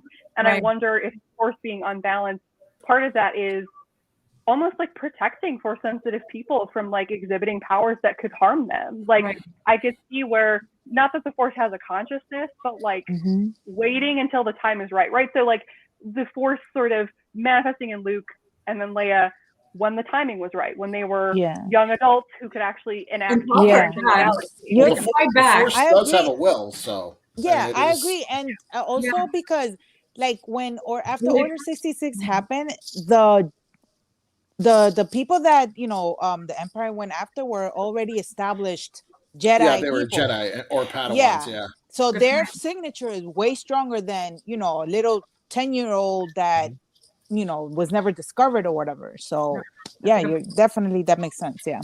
No, yeah, that makes sense. That's why they was always looking for that list. Yes. the Force yes. of children. Yes. I mean, truly, like, you can explain most things in Star Wars. You're like, well, the Force willed it, and you're like, yeah, I guess you're right. Force like, of the will. Hey, you can't. I mean, all you gotta do is bring up Luminara's motto. It's the will of the Force. That's it. Exactly. Hey, if it serves the plot, do it. I don't care. that's how I shut down toxic people. Are like, well, how do they do this? Because it's the will of the Force. It's the will of the Force. That's not Will fair. of the Like, Force. no, how's not fair? This is the Force. That's been the thing the Force does. It's something that cannot be explained, and you shouldn't ask for an explanation. Right. Just accept. Okay. Star Wars is not science fiction. No, it's science fantasy. People don't get that at all. Like, it literally starts with a long time ago in a galaxy far, far away, which is essentially once upon a time in a faraway land. That's it. Like, that's how every fairy tale. It's a space fairy tale. It's not supposed to make sense. And wizards, like, Exactly. it's a very soft. As a magic system, it is the softest of magic systems. Yes. Like, it's there's no like logical progression of like it's just like it's fairy tale rules, which I think is what makes it so awesome. Is like has a princess. Yes. Well, like Luke can save the galaxy. You know, Anakin can choose love. Like, how does the original like Luke that they saved the galaxy with love? Like, that's how it happened. You're like, this is a fairy tale. It was love. It's not about who's everything was with it's love. about Yes. father and son reconciling. I'm like, yeah, like this is not, yeah, absolutely. And decades of crimes magically forgiven. Exactly. Through the power of love. That's how fairy tales. The power of love. Yep. And they lived happily ever after. Not really, but not in Star Wars ever. As happy as you can, Star Wars. Star Wars doesn't believe in happy my endings videos or from now happy on. people or happy anybody. So There's no story if they're happy, unfortunately. We require their pain and suffering to be entertained. You know what? This is my go-to now to my comment section on TikTok. It's the will of the Force. Done. Goodbye. Next evening. Yeah, I mean that's sort of been like the crux of it since the OT. Like, it's just things are gonna happen the way they have to happen for there to be a story. Like, and we have fun digging into the hows and whys, but like, right, exactly. People, like if people take that to the extreme too. It's like, oh, you're overthinking. I'm like, I'm not overthinking it. Like, there's a reason for everything. Sometimes it's the will of the Force, but like sometimes it's like what actually happened. So it's one of those things like, like there are rules and you can figure out what's going to happen because of why, but like at the same time you have to understand that this is not science fiction. Darth Maul survived because will of the Force. I mean, absolutely, Like, he was just too angry, and so, that's something you can do. That's from the Force. Exactly right. Exactly. The Force let him do that. They have a whole. It's the second instance of a character looking too cool to die. Yeah. The first was Boba. Boba looked too cool to die, and then you have Darth Maul because he looked way too cool to die. Yeah. They brought him back. They're like, no, he looks too cool. We have to have him do something. Literally, the moment you do that double lightsaber in Phantom, I was hooked. That was the beginning, end of all. Yep, that was it. So, I like that. Yeah. I'm grabbing my charger here. My computer is dying, so I'm just gonna. Yeah, absolutely, Julia. But like, I mean, that's the only reason that Boba Fett's back is because he looked really cool and he was just a guy. Did you guys watch Under the Helmet? Yeah.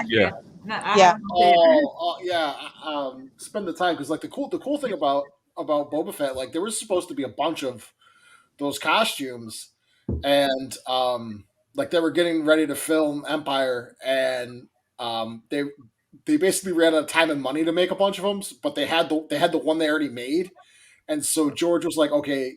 They were supposed to be like the super stormtroopers, and George was like, we don't have time or money to make more than one of those, so go ahead and paint it up and make it look really cool, and we'll just have them do something else. And it worked out. Yeah, it worked out great. It worked out Like, great. Became,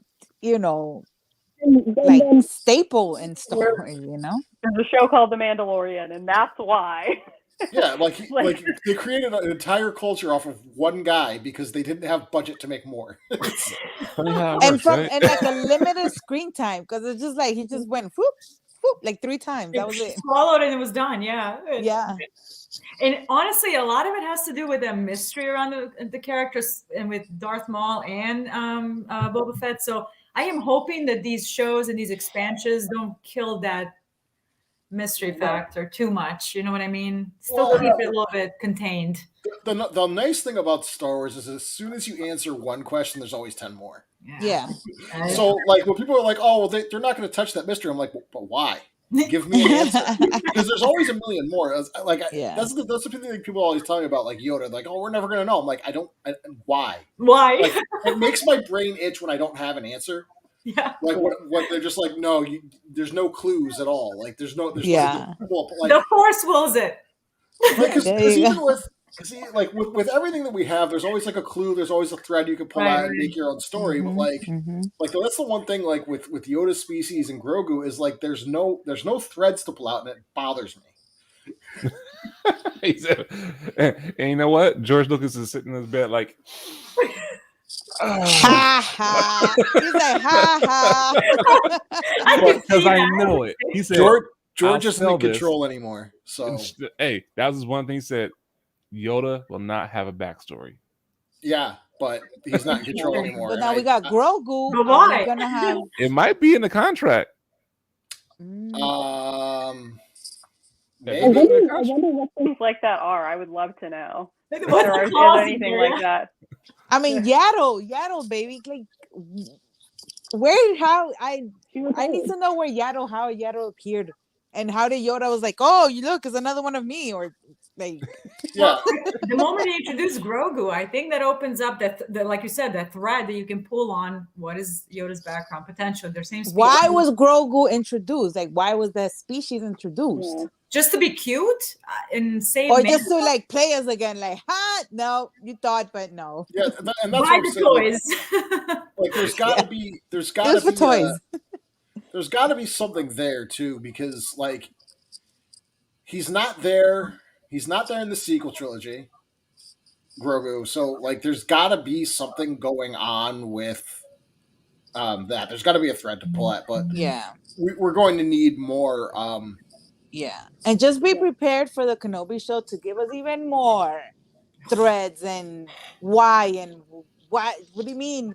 I need more of this? We will be talking about Star Wars till we're 100. I swear to God, it's gonna untie so many loose threads. Yes. Yeah. For sure. Which I'm happy about. Oh, that's absolutely more lore. I gotta pull this one up. Rook. I am shocked to hear you say this. I feel like there's just some stuff I don't care about knowing. I don't want them to waste time telling us how Boba Fett got off the Sarlacc pit. It wouldn't serve the story. I agree with you. It wouldn't serve the story. I freaking want to know. Or that's what they want. That's one of the mysteries that they want to leave for Boba Fett. Like, now you just know that he got out somehow. Just use your imagination. Same with this guy. Who questioned them when he showed up with spider legs? Nobody. Yeah, who cares? I don't. The story is good. Who cares? I don't think we need that in the Book of Boba Fett, but I think it would be nice to see that somewhere. You know what I mean? Like it doesn't need to be in Book of Boba Fett. Like that's a completely cool and different story. But agreed. Yeah. I think that's a good point. And like, there's so much of this that's like, it's so hard to balance in terms of like what you want to know and like care about knowing. Like, I also want to know who saved Grogu. It doesn't matter. Probably not really. Like, who put him in his pocket or whatever. But like, I would love to know that. And like, there's things that like as fans like, oh, it'd be really nice to like have that mystery solved. And this is when the sort of amount of like backlash and discourse that content gets, I'm like, it is so hard to make these shows. It's so hard to write these books. Like, I think people should do a good job. I agree. But I also think people are like, creators don't want to make bad stuff. And I also can't imagine the pressure of having to be the person who writes the like canon story. Like that's a level of pressure for like having to try to make a call in terms of like what the fans want, what the creator in charge of that specific project is trying to accomplish, the Star Wars as a whole. Like this is a difficult thing. And so trying to be like, well, yeah, do we want to talk about how Boba got on Sarlacc, or do we want to focus it on his sort of reclaiming of his sort of identity, his reclaiming of his sort of like independence, and like having a new sort of sense of self after the end of the Empire, etc. Right? So I feel that same way with like Obi-Wan, where like questions in terms of like, oh, where like how did X do? Like, there's a lot of questions people have about the Obi-Wan show, where like how did he get X, or like when did he talk to Vader? And I'm like, that's not as interesting to me in terms of like, but that's such a personal thing for fans, and I can't imagine having to be like, just sitting down to write a good story, knowing that no matter what you do, people are going to nitpick it. And like, there's a difference between like, I think we obviously need to be able to critique Star Wars and like have conversations about it. But I also think there's a sense of like, I don't want to say entitlement, because I don't want to rag on Star Wars fans. Like, we as a community sort of eat ourselves alive sometimes, but like, I like Star Wars doesn't owe me personally anything, right?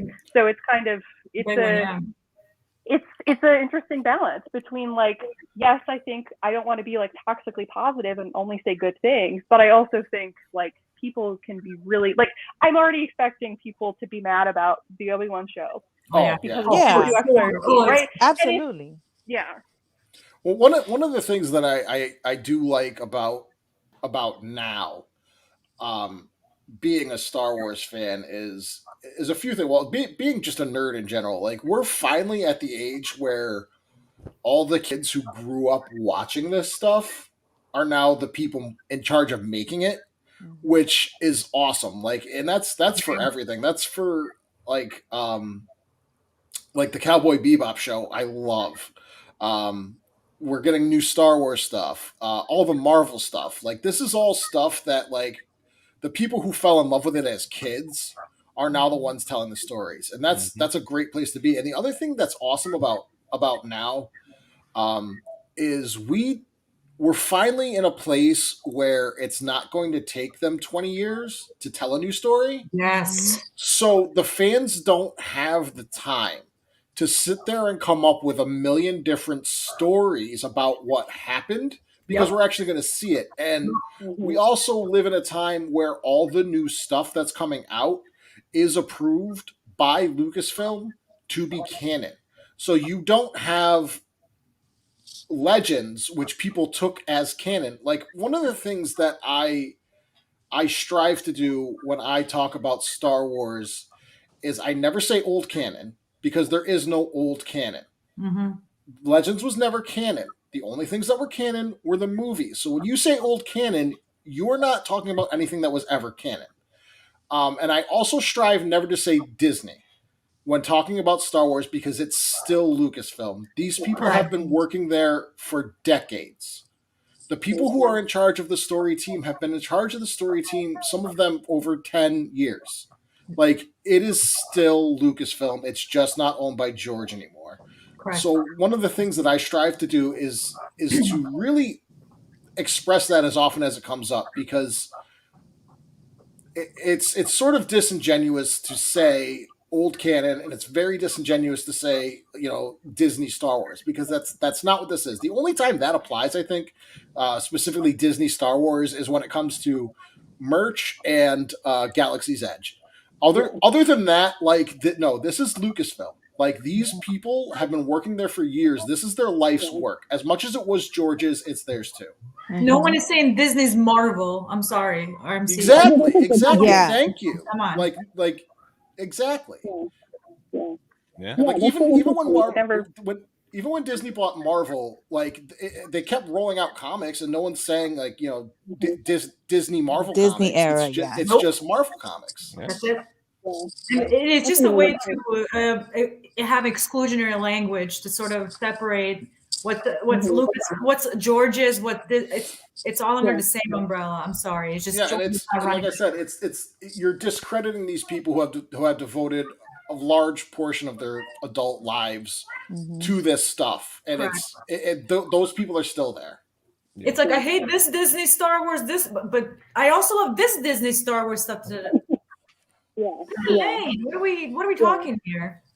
Yeah, and I'm really excited to get to this. I hope, and I you know, maybe it's naive for me to think that like now that we have more, it's more spread out. Where like there's going to be enough stuff where people don't get so worked up about. I know that's too much to ask of people, but I also think we have to sort of adjust to a new kind of Star Wars where like not every show is like, I don't mean not for you. I think every Star Wars property can be enjoyed by everyone, but like they are looking at specific markets, right? Where like The Mandalorian, they wanted the movie, they wanted like casual people to tune into this show, whereas like them doing like The Bad Batch probably was more geared towards fans of like an ongoing animated Clone Wars series or like children who like animated shows.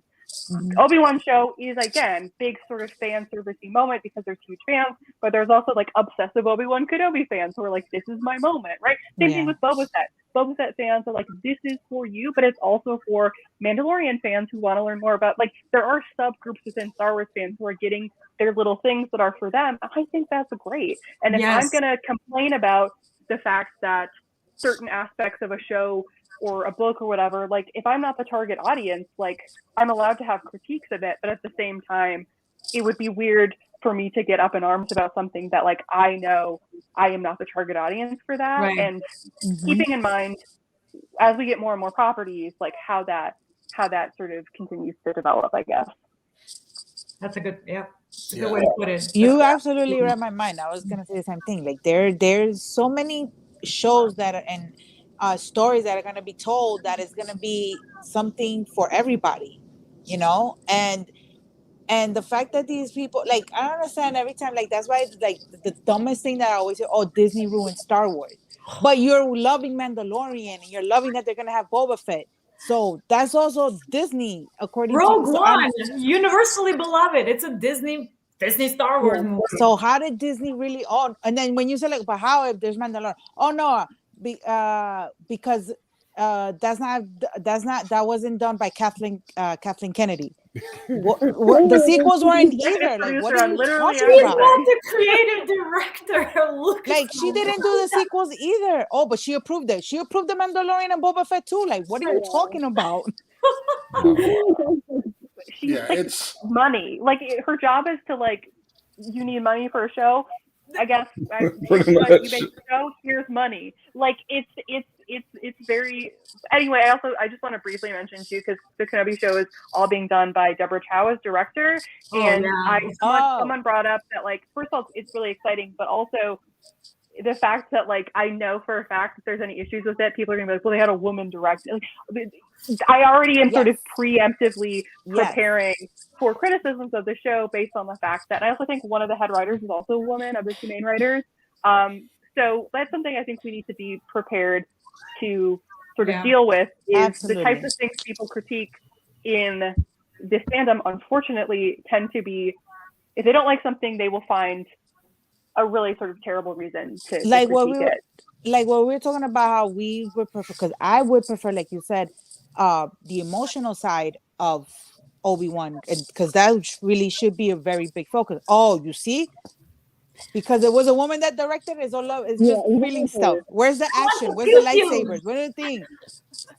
Star Wars is such one of the biggest topics in Star Wars is struggle and emotions, which is what led Anakin to do what he did. The biggest thing, you know. So, and I've seen these, you know, the guys, the dude bros, you know, the fanboys, like, oh my god, this is so boring, and why are they catering to the woman now? This is such feminist stuff, and because they're talking about emotions. Like, weren't you crying when Hayden was crying in freaking Revenge of the Sith? Like, what the hell? But at the same time, one of the biggest emotional stories is Rogue One, and everyone loved it. So yes, like, honestly, I didn't like Rogue One when I saw it in the theater. It took me a second watch to enjoy the movie, and I'm glad I watched it a second time. But I like, one of the thing is, first of all, no one's going to universally love anything, and the other thing is the thing that these fans are so mad about is the sequel trilogy, and the only person they have to be mad at is George, and they don't understand it. George made the decision in the 90s not to make a sequel trilogy. That's it. That was his decision. Yeah. He then made the decision after making the prequels that got lampooned by everyone not to make any more Star Wars movies. That was his decision. Mhm. There was no reason he couldn't have made them because it's George, it's Star Wars. He could have filmed Luke Skywalker holding a lightsaber for 2 hours. People would have paid money to go see it. So you have this situation where these actors are now in a position where you're not going to have them be lead action stars. You need to pass the torch to continue the Skywalker saga, which they're not going to do after what happened. But so it's like the only person to be mad at is George, and the only person the fans aren't mad at is George. Right. Right. There was this Take my choice. $4 billion Now they and I phased will him go out. home. What'd you say? I'm sorry. Oh, I said, he said, I will take my $4 billion and I will go hang out with my wife and child. Goodbye. And like, Very good much. for him, honestly. But that's very true. And I think the idea that like, I also think we need to re-examine Star Wars in terms of like, yes, George is the brainchild. He only directed one of the original 2 films. That's for one it. thing. Like Star Wars is inherently collaborative, and where like there's clearly a creator in terms of George sort of being the person that brought it to life, so to speak, but it's always been collaborative. The original trilogy was inherently collaborative, and like I think that is something where like the auteurshipness of like, oh, Dave and John are like heroes, and I'm like, they've got people writing, they've got people doing scripts, they've got people doing CGI. Like I think we as a fandom would really benefit from seeing Star Wars as the sort of collaborative effort that it is, because it's truly like thousands of people coming together to make these things. And realistically, that's what's so great about it, is the fact that you have all of these people. Like, yes, there are clearly people who have more creative sway, but like, yeah, that's just something that I think we as a fandom could do a better job of, is like, because you already see Dave Filoni, people are turning on him already too, right? Because if you raise someone up on a pedestal, all you're going to want to do is tear them down. Whereas, like, realistically, he's just a guy doing a job, right? That's it. Like, That's it. this just, you know what I mean? I mean, look what happened. As soon as he brought up the Ahsoka being, more skilled than what is going? What? Right. Pedestal is broken. So one of the things AJ said on our first podcast here with guests is George is a great what if guy, and like if you really look at like all of the documentaries that have ever been done on Star Wars, like especially the OT, George literally went to his art team, his prop teams, and said, "What if this?" And they came up with the idea. They took the idea of what if this. They did the concept art. They made the props. They did all that. Like they would do the sketches and the drawings and then bring them to George, and George would say, "Yeah, I like that," or "No, I don't like that," or maybe we tweak this or that. Like, yeah, he had the final say, Right. but he wasn't doing the legwork to make the aliens, to make the Boba Fett costume, to make the ships. Like, you know what I mean? Like, Adam Savage talks about it a lot. Like the prop masters at ILM, like one of the things they would do is, oh, I need a ship for this, and they go and just take a bunch of different models and bash them together and be like, oh, do you like this? And George would be like, oh, take that part off or do something different with that. Like, yeah, he had the final say, but he wasn't doing the legwork to get it there. I'll tell you this: George didn't do that even during the movies. Like seriously, that's the prequels for example. The whole thing with what's his name? The kid actor who played Anakin. Jake Gyllenhaal. Jake Lloyd. Yeah, Jake Lloyd. Jake Gyllenhaal. This was told. He's like, he said, "Oh, be more, have more emotion, or be Just, yeah, George you're is doing fine. You're doing fine. Like, he wasn't giving direction or anything. Yeah. He was just like, do this. Well, and so what do you mean by do this? If you watch the making of Phantom Menace, which was basically the worst received of that trilogy, George was canning like big scenes in a single take. Mm-hmm. Well, like I want to say like 50% of that movie was one take. It's like you can't, like, George got wooden performances out of Liam Neeson, Ewan McGregor, Natalie Portman. Wooden performances out of those 3 actors, and you're going to tell me that the problem was the actors? No. Oh, I agree. I do. That served them in direction, didn't serve them at all. You're going to tell me that the guy in Train Spotting gave that same performance? Like if you had told me, like if I didn't already know that those were the same 2 actors, I'd be like, you bullshit. Right. No, that's a good point. That's a great point. I'm just saying. Like speaking of the Kenobi show, talking about like things I'm excited. I am excited to see Hayden. I'm not a hater. I just love Obi-Wan.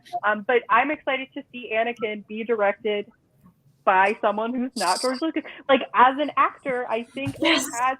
So that's the other thing. If you've never watched Revenge of the Sith on mute, you're missing out, because watching that movie without hearing the dialogue is an entirely different experience. Like I'm not kidding. You should watch it without the volume on, because Hayden in particular is visually giving facial expressions that are like cool. So the cringy scene of him and Padme on the balcony, if you don't hear what he's saying, it's adorable. Like they look like they're in love if you don't hear the words they're saying to each other. Like it's crazy. It's crazy to think about. Like if you see him on Mustafar, the way he's like suffering, and that's why I think he'll be a good Vader, is because he did a great job, like on the the lava of Mustafar, like being tormented. And so if we see him in a back-to-take or something, I believe he can pull off the like physical and emotional pain. So I'm excited for him to get directed by Deborah Chow, who seems to actually know how to talk to actors.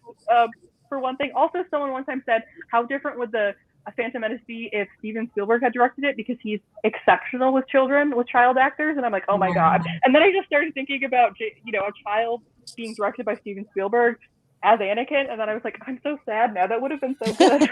So I just looked up on the prequel that George Lucas did write the screenplay. So I just want to make sure that I had the source correctly. So he cannot write dialogue, and he just Well, Alec Guinness essentially rewrote the dialogue for A New Hope, and they gave him an extra like 3%. I read that too somewhere actually. So the other thing I was going to say, and because Julie was talking, it brought up like two different things. So go watch the making of Phantom Menace. Like, watch Jake Lloyd's screen test. It's amazing. And the other thing, too, is when it was announced that Hayden was going to be Vader, I was stoked, like young Anakin, because there's an old movie called Life is a House. Have you ever seen that? It's Kevin Kline and Hayden Christensen. And it's like, I saw Hayden's performance and I was like, this kid is good. This kid's gonna blow up. And then he did Star Wars and had a terrible director, and he did. It's like the same thing. Like, what if Heath Ledger had been Anakin? Exactly. You know what I mean? Like right? He couldn't have given a good performance. You know Not what I with mean? that dialogue. There's no way to. I think Heath was in like the thing. It was Heath, Leo, and Hayden got the role. I think Jerry rewrote a bunch of lines too. Yeah, there's a lot of stuff, like a lot of the OG trilogy stuff I think is pretty campy and pretty cheesy, but it's also stylistically the original trilogy just is more that feel. And also it was so much more collaborative in terms of him not directing the other like 2 of the films, where I think with that and with people like Carrie Fisher rewriting their own dialogue, during the prequels, he was like bizarre. Like no one was able to really question him, and he had the most interference in Revenge of the Sith. And it's like, oh, shockingly, this is the best one because he had the most like actual. Tom Stoppard came in and rewrote some of these dialogue. It's crazy to me that people don't. I like talking about Star Wars. I don't know about you, but I think it's fun. I was excited about Hayden coming back, but thinking it from that perspective, being directed by somebody that actually knows how to direct you and given dialogue that actually doesn't make me coil up inside. Human being. No offense, George. But so we gotta put a disclaimer out there. If he ever watches that, we still love you, George. It's just, all we're saying is George. All we're saying is play to your strengths. Like, But you're the there's a- ideas man, George. You're the the idea ideas man. guy. There's a You're reason so I don't what work in customer service and I work with my hands because that's what I'm good at. if? Like that's what I'm great at. That's what I do. Like No, you're right. Turned Like, into us giving George Lucas career advice, which is very funny. Like, You crazy? These fanboys would be crucifying us right now if they weren't here. How dare you? oh, man. Oh, God. That's funny. That is funny. Sorry, George. We love you still. No, we George. Thank you for bringing us Hey. Star Wars. He's probably like, damn it, they're doing it again. at this point, he's heard so much worse that I'm sure Yeah. he wouldn't care. He's like, bro, I sold it Exactly. already. Leave me alone with my billions. Like, that's it. He's gonna be like, I've lived through the prequel trilogy. This is nothing.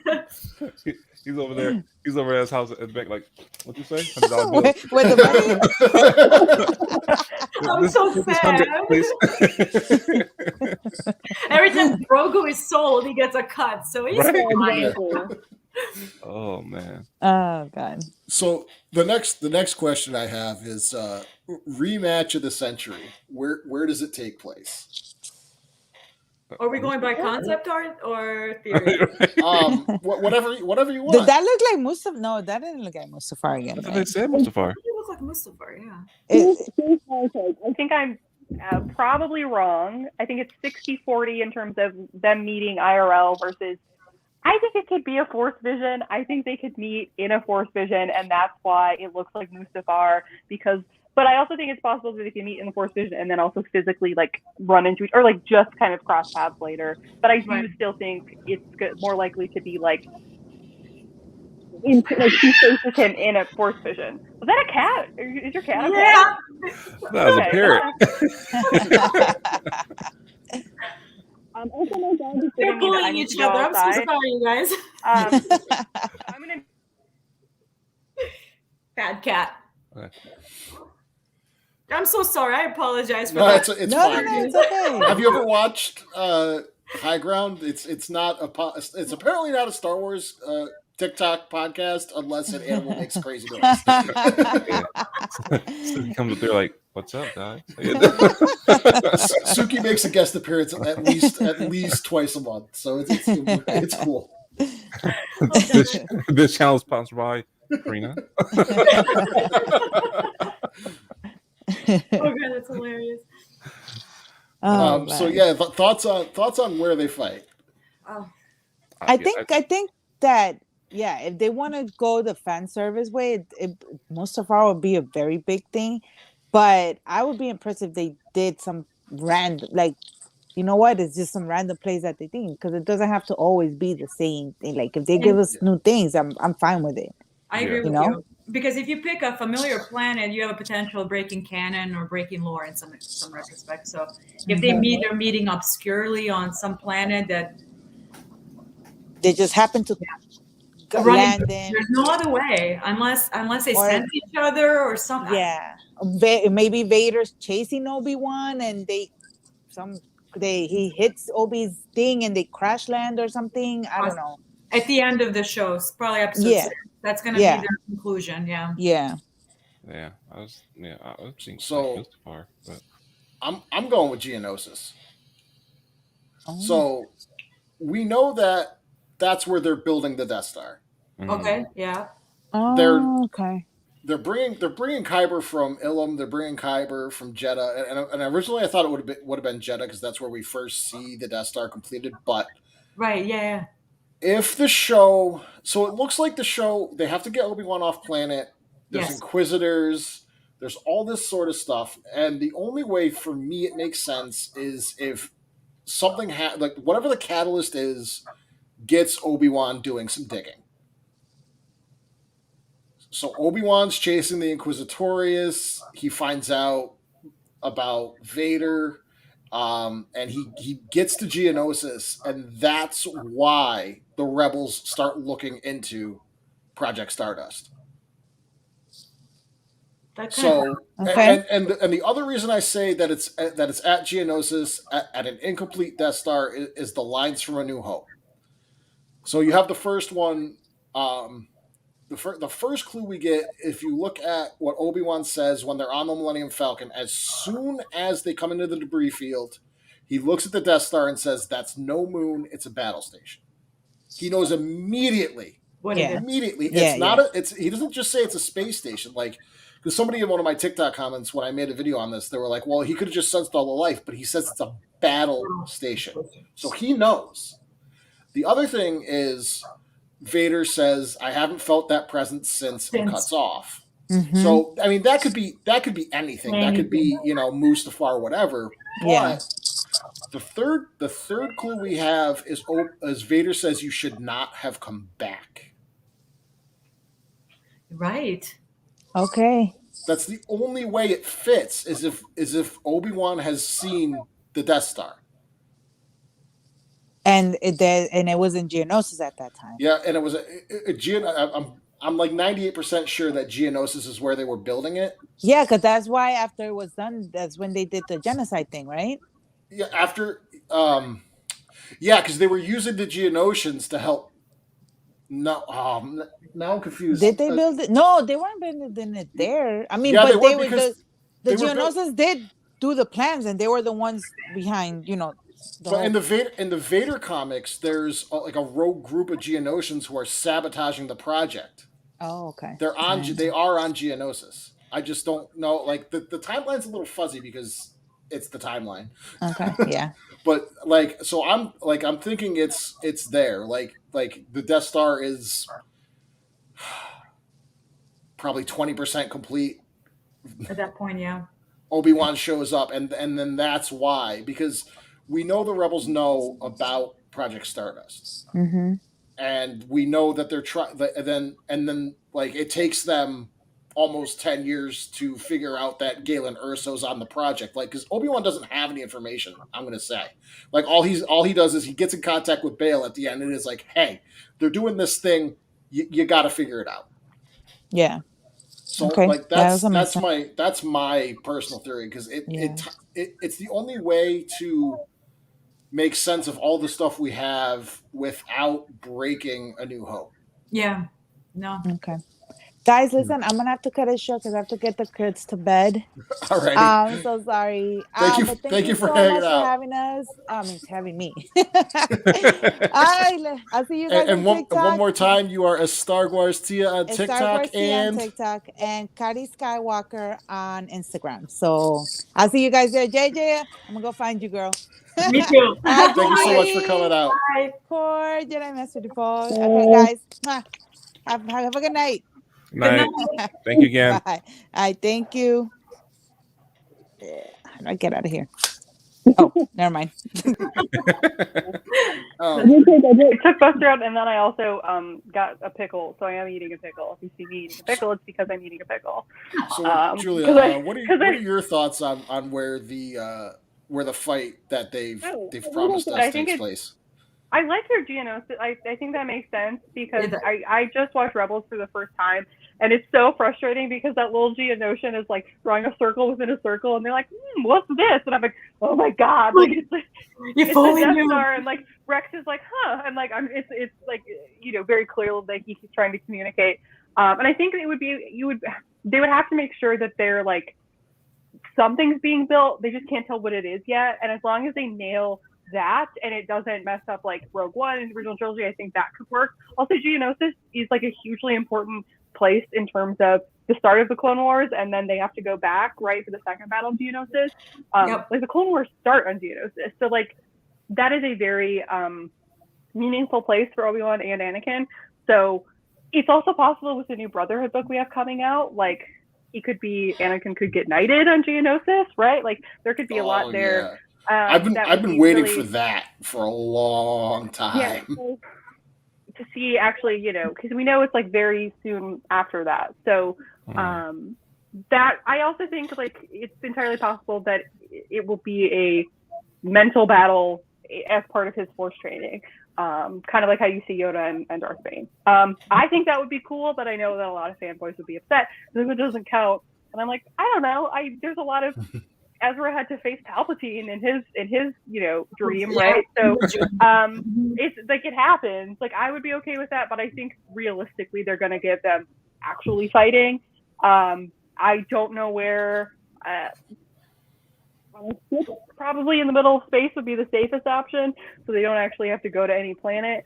But I still think it would be cool if we got at least one version of the fight internally in Obi-Wan's mind. All right, yeah. Depaul? It's a tough one. That is a tough one. Oh yeah, good point, Robert. Yeah.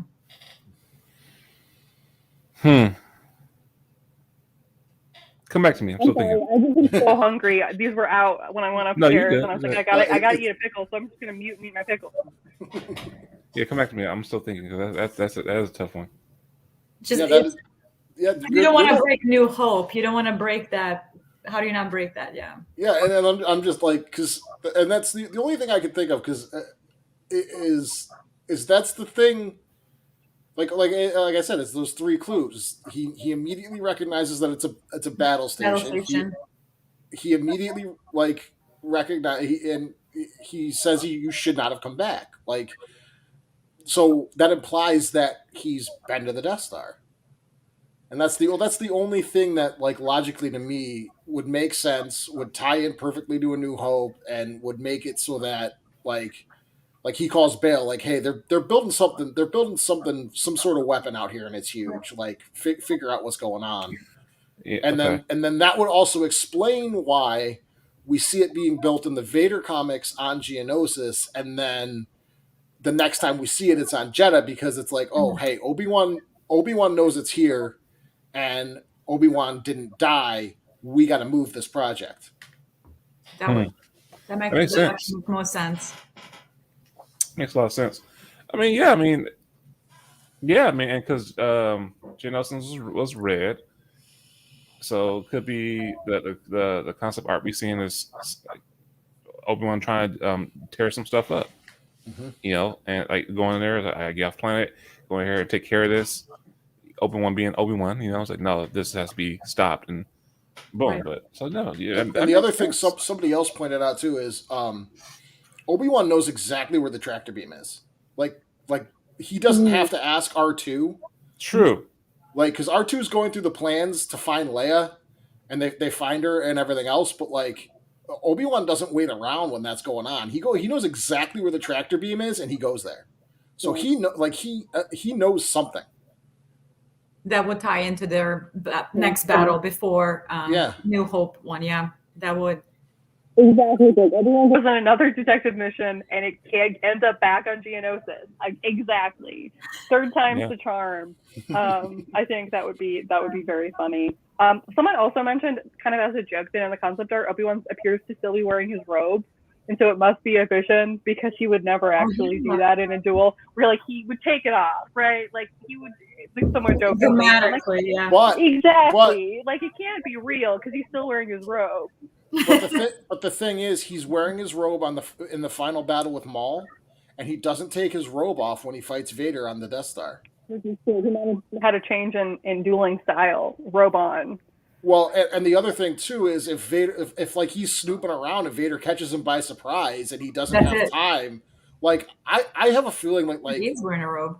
I have a feeling that like that the fight takes place like Obi-Wan's snooping around, Vader senses him and knows it's him, finds him and like just goes for it, and then like during the fight is when Kenobi has the realization that this is his former apprentice. And that might be the way that Obi-Wan loses this fight, being caught off guard. Because in this photo, like Vader looks, if they're going by the concept art, he just looks very imposing on almost. Yeah, Vader at this point is just a machine at that point. He's shred himself of everything that the Jedi Order had tried to instill in him. He doesn't care even about himself very much. Right. No, yeah, I agree. I think it would serve the person if he beats him again, yeah.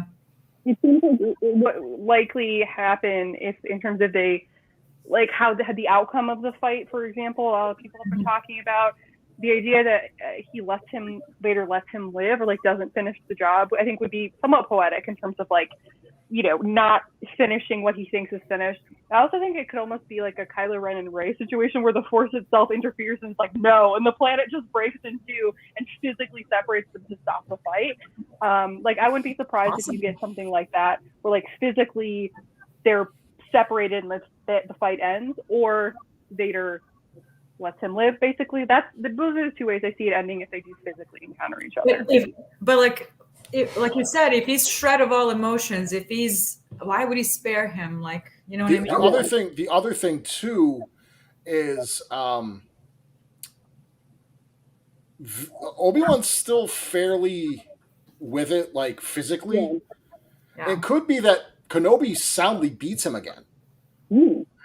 And that's where you get the other line where, when I left you, I was but a learner, and now I'm a master. The master, yeah.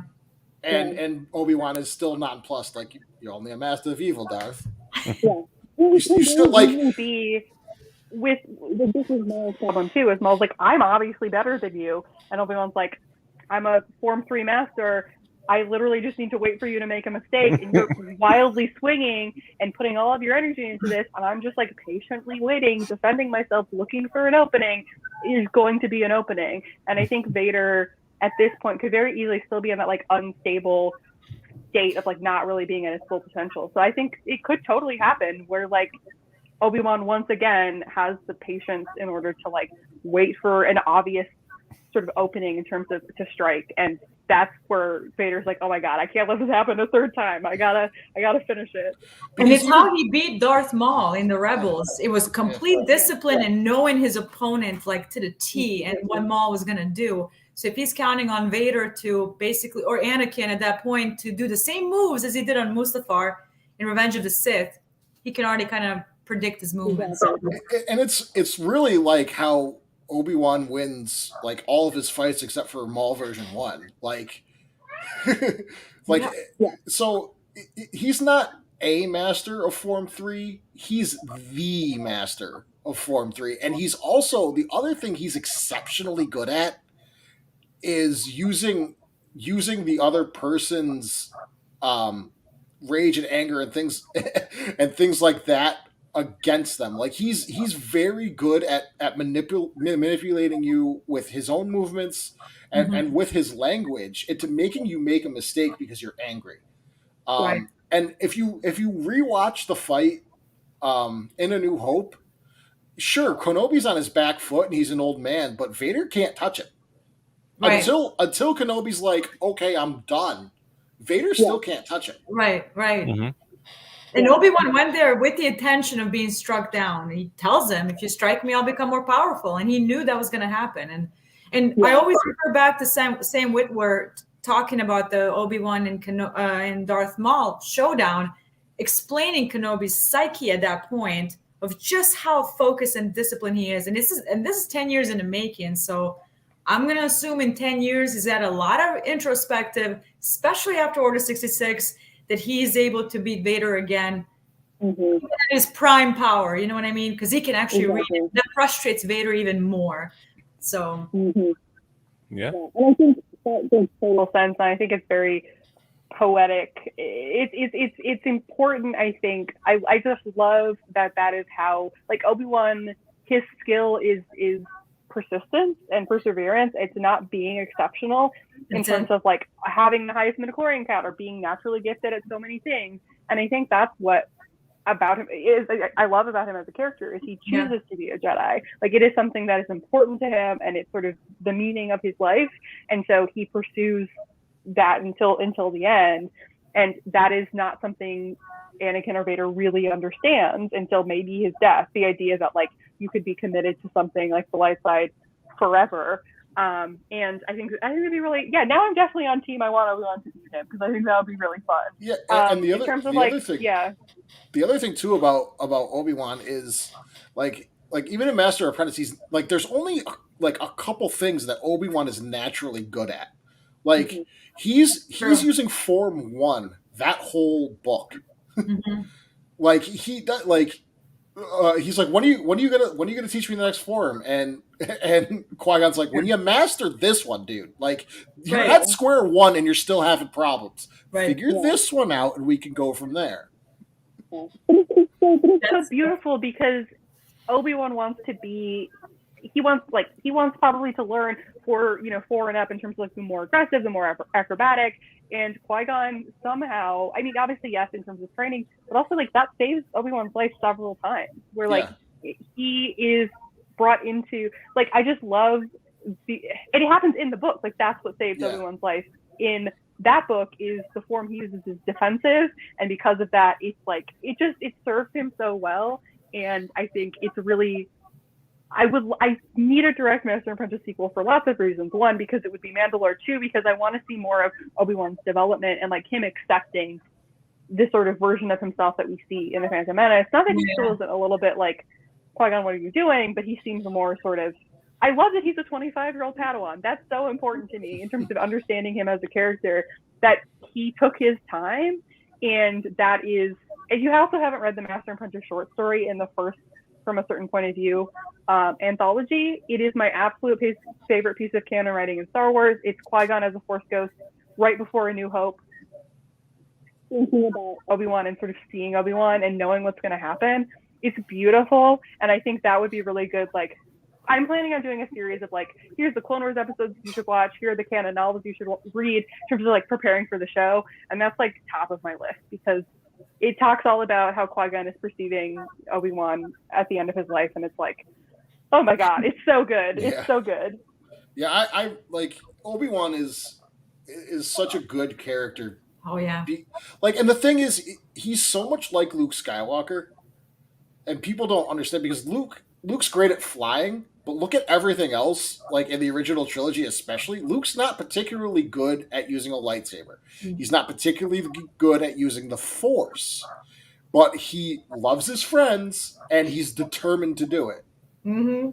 And so, like, the great thing about Kenobi is the connective tissue for the first 6 episodes of Star Wars. Like he is the through line. And, that's so true. And that's why I'm really excited for him to finally get his own show. Exactly. He's the himself. Yes. He's going to like tell other people's story, and I'm excited for him to get to tell his own story. Fern and I are planning on doing an episode of the podcast about characters like Obi-Wan, who are kind of like Nick Carraway in The Great Gatsby, or like Horatio and Hamlet, who are like there to like witness and like tell the story of them, like, and he fits in that so well. But it is exciting to see him sort of take the lead, so to speak. But so much of his story is, I mentioned this at the beginning, like he's spent his life serving as a Jedi, and now it's gotten him to this point of like complete almost hopelessness. And I'm excited. I love when Star Wars is like about hope and is about good things. And so I think it will be nice to see him. I hopefully like overcome the sense of like darkness and know that like, no, it will be okay. Like, all hope is not lost. Like that's why Twin Sons is such an amazing episode, because he promises his arch enemy that it will be okay. And that I just, it's so good. It's so good. And I love that episode. Good. Yeah. So this brings us to our final question of the night. Do you think Obi-Wan still has Qui-Gon's Kyber crystal, or do you think he placed that in the Kyber Arch?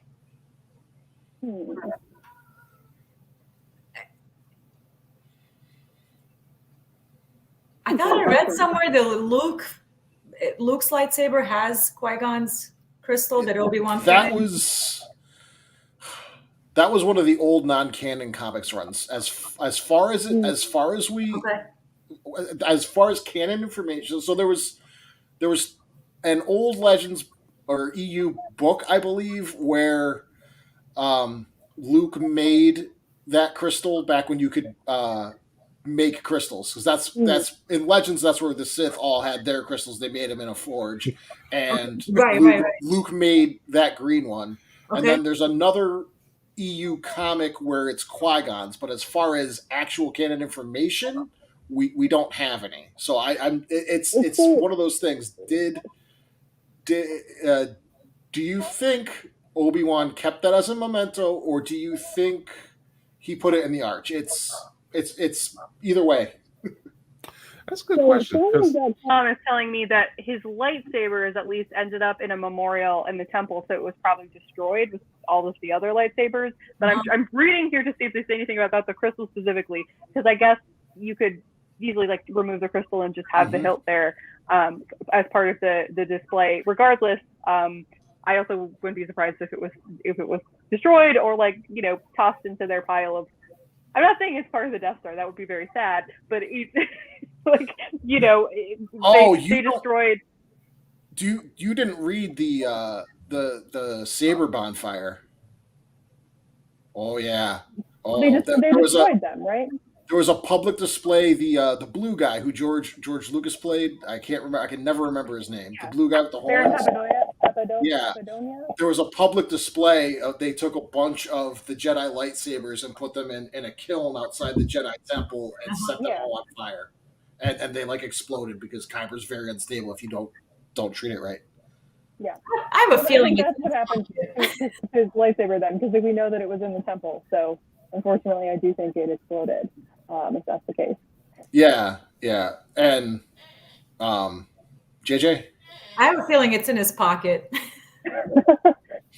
They might pull that, honestly. Like, I wouldn't be surprised because, again, you don't want to bombard the story with so much plot. Like, they might just make it as simple. This is his connection to his old master.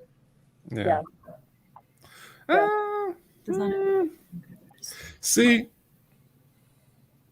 I don't think Obi-Wan has a crystal. I think he has a collection of essential oils and like some crystals. Yeah, so I was gonna say that's how he connects to Obi-Wan is he puts his crystals in the window to have them charged by the moon, and then he has his little like sage that he burns, and that's how he connects to Qui-Gon is through all of that stuff.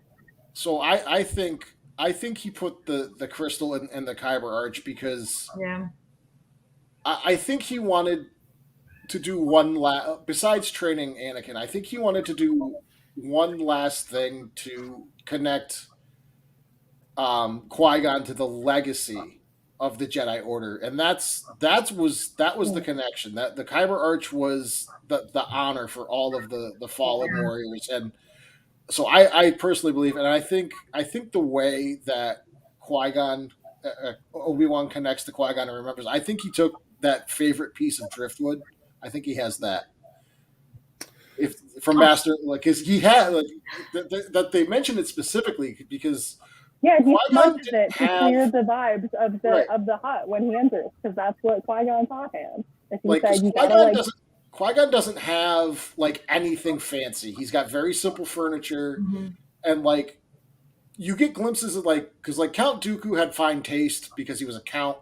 And he had all this nice fancy stuff in his quarters. But Qui-Gon would go on a mission and he'd collect a rock or a piece of driftwood or like a simple mat from a local artisan. And so I think because it's featured, like he had on display this piece of driftwood. I think Kenobi has that piece of driftwood. Yeah, that would make sense. Yeah. See, I was gonna say no at first, but then I was thinking, because I was saying no because of attachments. Sentimental attachments. But then I'm like, no, he kept Anakin's lightsaber. He kept he kept that box. So he had a lot of other knickknacks and mental things that he kept in that box in his hut. So on Tatooine. So I'm like, he kept it. I'm gonna say he kept it. I'm gonna say he kept it. All right, 50-50. Yeah. Well, the other reason I don't want him to have kept it is because I want Luke to have his own Kyber crystal. Oh, fuck. Because I want because Luke talks about this in one of the reference books, is like when he's building his lightsaber before Return of the Jedi, like all of the parts are incredibly easy to get, basically except for the crystal. Like that's the only exotic part. And so for it to be as easy as him going to Ben's hut and finding that in a box, I want him to have that Ezra moment that really would cement for me that he is the next part of the Jedi legacy. Well, see, and that's the thing, though. That's why Palpatine did that with all of the kyber crystals. The reasons for our selfish thing, and let's blow up this stuff, get rid of it, and mine it so it's illegal. So nobody else have access to it. We'll mine all resources of kyber crystals, and because he knew how powerful they are. So with that, it's like, okay, well, I mean, because technically, the Jedi looked at that as a rite of passage, a part of their training, but it really wasn't. I mean, whether the kyber crystal speaks to you or is somewhere else or it forms somewhere else, it's like the force will make it happen one way or another. Is the force will will it? If it's the force wills, it'll be. So, and I get where you're coming from, because yes, that's a very mystical, magical moment. It's a rite of passage for it. It's like, oh, your kyber crystal has called out to you, and you found it the right way. I want to bring this up too. Also, can you hear me?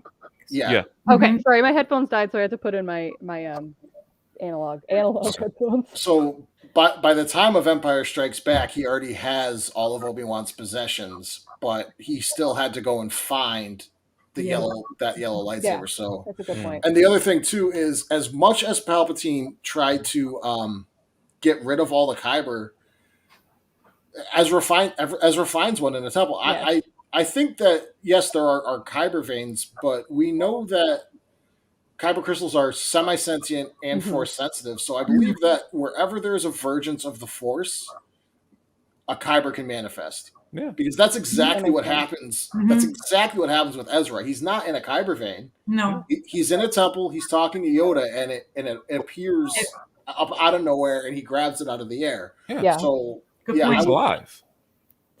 Yeah. Yeah, and it's so they grow. But it's also a manifestation of the force. Yeah. Very good point. So, I said, it doesn't have to be a kyber vein for it to appear to you. Right. That's true.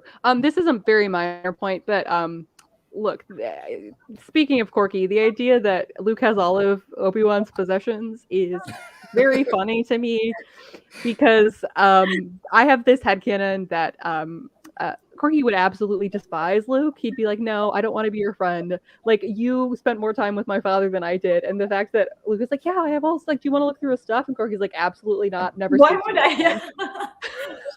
Like, no, I don't want you to talk about your fun times with my dad. Yeah, exactly. I don't want that. Also, you have all you have all of his stuff. There's just so many good. I just think they would not get along, and I think it would be very funny because Corky would have a lot of resentment to be like, so first he looked after your dad for 20 something years, and then also you. Cool, I guess. I have like a lot of issues with that. I also wonder how many possessions Obi-Wan had in that chest. We know there's a journal. I don't know what else he would have. I actually, speaking of things I want to see in the show, I can't wait to see more of the hut. I'm so excited. I want to see more of his actual living quarters, because I know we've seen like sketches of it and stuff, and I just want to see all the little bits and pieces of things that maybe he does have. We're definitely gonna get that. We have to. Does he have dried? Does he have root vegetables in a cellar? If he doesn't, I'm gonna be upset, because how's he making the essential oils? Well, also like, how is he living? He's got to be canning. He's got to be canning things. He has to have like, I know they have like cellars, right, where they like store everything underground. I know this sounds silly, but I want to see his like mundane day-to-day life as like a starting point to see like how much of his life was just like this very quiet, introspective, solitary life. And I'm also obsessed with seeing his living quarters, because we never see his Jedi Temple living quarters, right? So I want to see his little house. I'm so excited to see his little house. You have no idea. It will be a little bit of calm, you know what I mean? Like all the chaos from Clone Wars and Order 66 and Empire Rising. Like, just let a man breathe. Like, let him make his essential oils in peace. Like exactly. Yeah, we see like a tiny bit of it in A New Hope, but like, not enough. None of it is like, all of the characterization that you get is he's a hermit, almost like a joke, a running joke about that Luke makes, but that's the end of that context, Terrace and New Base Lufa. Okay.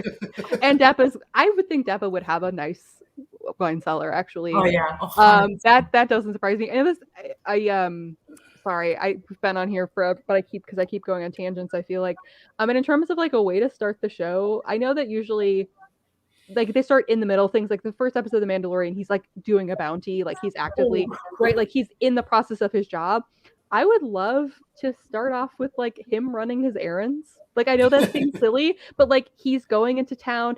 Maybe he goes into town to like pick up some things he needs. It's like every couple of months, and he sees Luke and Beru and Owen across the way. Maybe it's around Empire Day. Maybe it's around Luke's birthday. And Obi-Wan knows that. And they're in town and they're getting Luke something nice for his birthday. And he sees them across the market and he thinks about approaching them. And then they go to an alley and Owen's like, back off. And then he returns to his hut. All I'm saying is that they didn't ask me to write the show, and I think that it's a shame at this point. It's a shame. Everything you have to say, it's a shame. I would love to see his little cloth bag, and he goes to Isley or Mos Espa or wherever, and is like picking up what he needs for that 6 months before he disappears again. Are they at Tashi Station, perhaps, picking Luke up some nice power converters? Yes, they are, and we all get the closure we finally need. Yep, and that would tie in all the needs that we were mentioning earlier. What do we want to get out of the show? A little bit of meeting Luke, a little bit of that sort of calm life after the storm, sort of his mundane everyday things. Exactly. Again, story. Yeah, seeing the like mundane everyday life, seeing his like relationship with Owen being kind of a rift, seeing Luke and seeing a little boy, Luke, 9 years old, the same age that Anakin was when he first saw Anakin, in the place where he saw Anakin, and like having the emotional turmoil of being like, oh, he looks like Anakin when I met him, and like, it's gonna be, it's just gonna be us crying for like 6 hours. Oh, absolutely, 100%. Yeah. I'm really excited for this show. Like I said, this is one of those things that like as soon as like the prequel trilogy left, we're like, okay, we're getting a Kenobi show, right? and then Disney was like, oh, we're doing some movies. We're like, we're getting a Kenobi movie, right? and like you said, he's a consistent thread from the beginning. This is like 40 years in the making. Yeah, really contextualize this not mythical, but sort of a not self-serving character. Yeah. So it's huge. It's a big deal. Yeah, huge deal. I'm really excited. Like it's gonna be something great. Oh, absolutely. And Ewan is such a natural transition into Alec Guinness. It's amazing, and I think his performance in A Phantom Menace not so great, but like by the time of Revenge of the Sith, he has managed to create and characterize an Obi-Wan Kenobi that feels rich and complete and fleshed out, regardless of like the difficulties with dialogue. And again, I'm so excited to get Ewan now, especially he's had so much more experience as an actor, right? Where like the level of like a range and emotion that he's going to be able to bring to this, I'm not going to believe it's actually real until I'm actively watching it at 3:00 in the morning, unfortunately. When it comes out. That's one thing I don't like about the Disney Plus releases, is I want to have parties again. I want to like at 8 p.m. like have people over to watch a show, but beggars can't be choosers, I guess. Yeah. I want to know what day it's going to be, because like if it's Wednesday nights, I'm not going to be happy. Exactly. People have to go to work.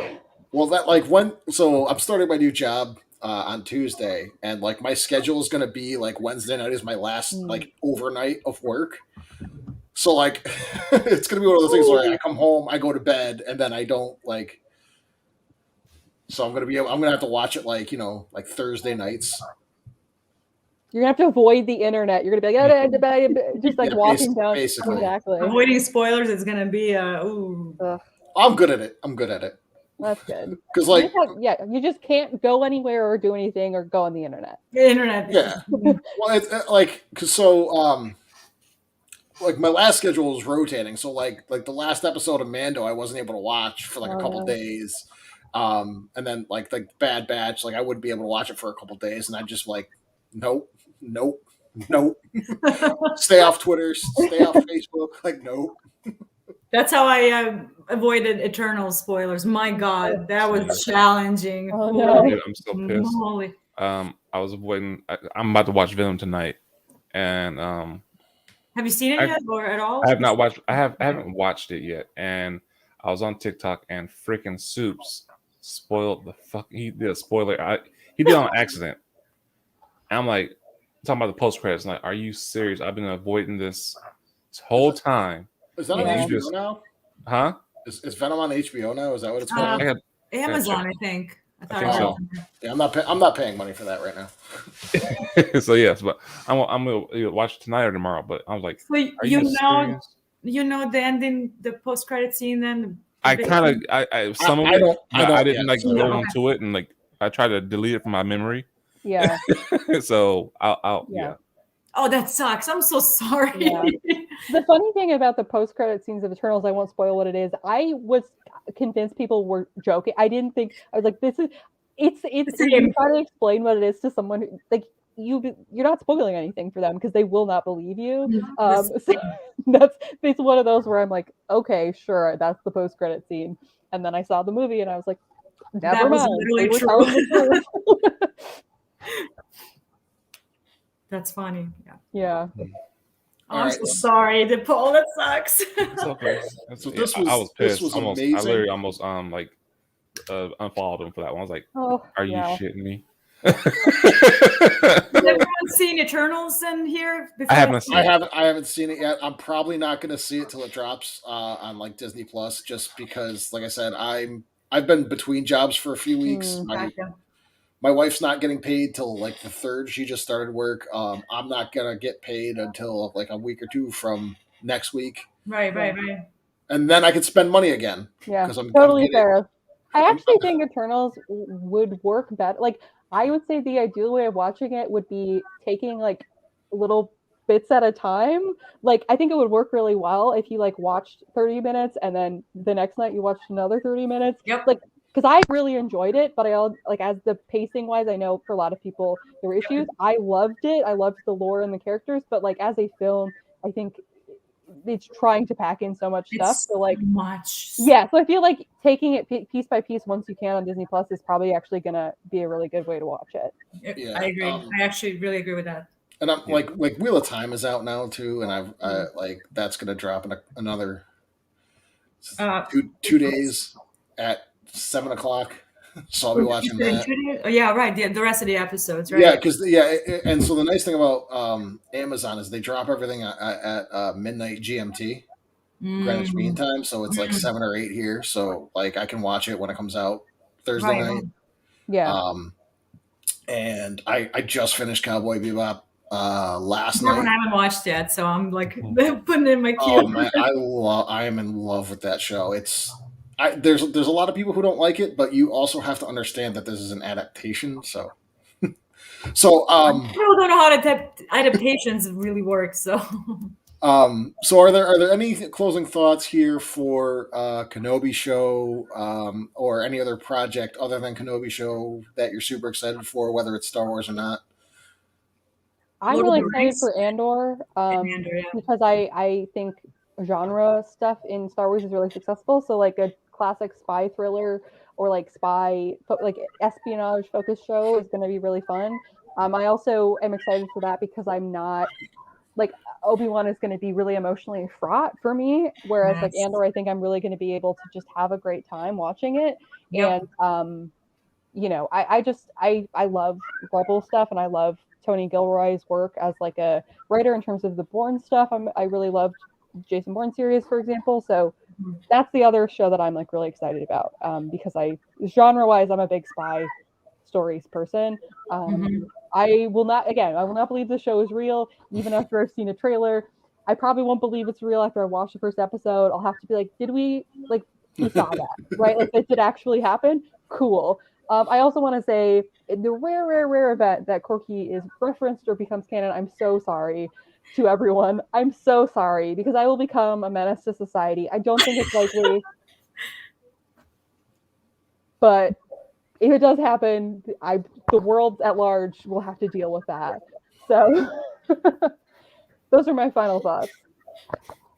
Like I said, Lord of the Rings, that's the one I'm dying to see what they do with that. They flushed so much money into it. It's got to be beautiful to look at and everything. Acolyte, that I'm really interested in. Lando, we're not getting anything from Lando, and I want to know, is it Donald Glover or is it Billy? Just give me the. Is it both? Yes. Oh, that would be so cool. I want it to be both. Back and forth. You think it's going to be both? I want it to be. Oh yeah, me too. Absolutely, yeah. So Well, I wanted So I wanted Harrison Ford to narrate the Solo movie. I wanted that movie to be told as how they're passing the time in hyperspace when they pick up Ray and Finn. Uh-huh. And so I wanted little moments of like you'll be watching a scene and then you hear Chewie roar, and then Han goes, "No, that is what happened." And you hear Chewie, he's like, "No, there were 4, not 3." But they didn't do that because they didn't ask me. That sounds like something you would say. Yeah. I'm sorry to interrupt you there. No, it's okay. Mine is mostly Star Wars related. I don't know. Blade is. I'm a huge Blade fan. Wesley Snipes. Yeah. I love even the Trinity one. Like I know a lot of people dunk on it. I love that movie. It's like one of those campy, good fun to me. I don't know. So that's the one I'm really looking forward to. Morbius, because I like vampires and monsters. That's like my thing.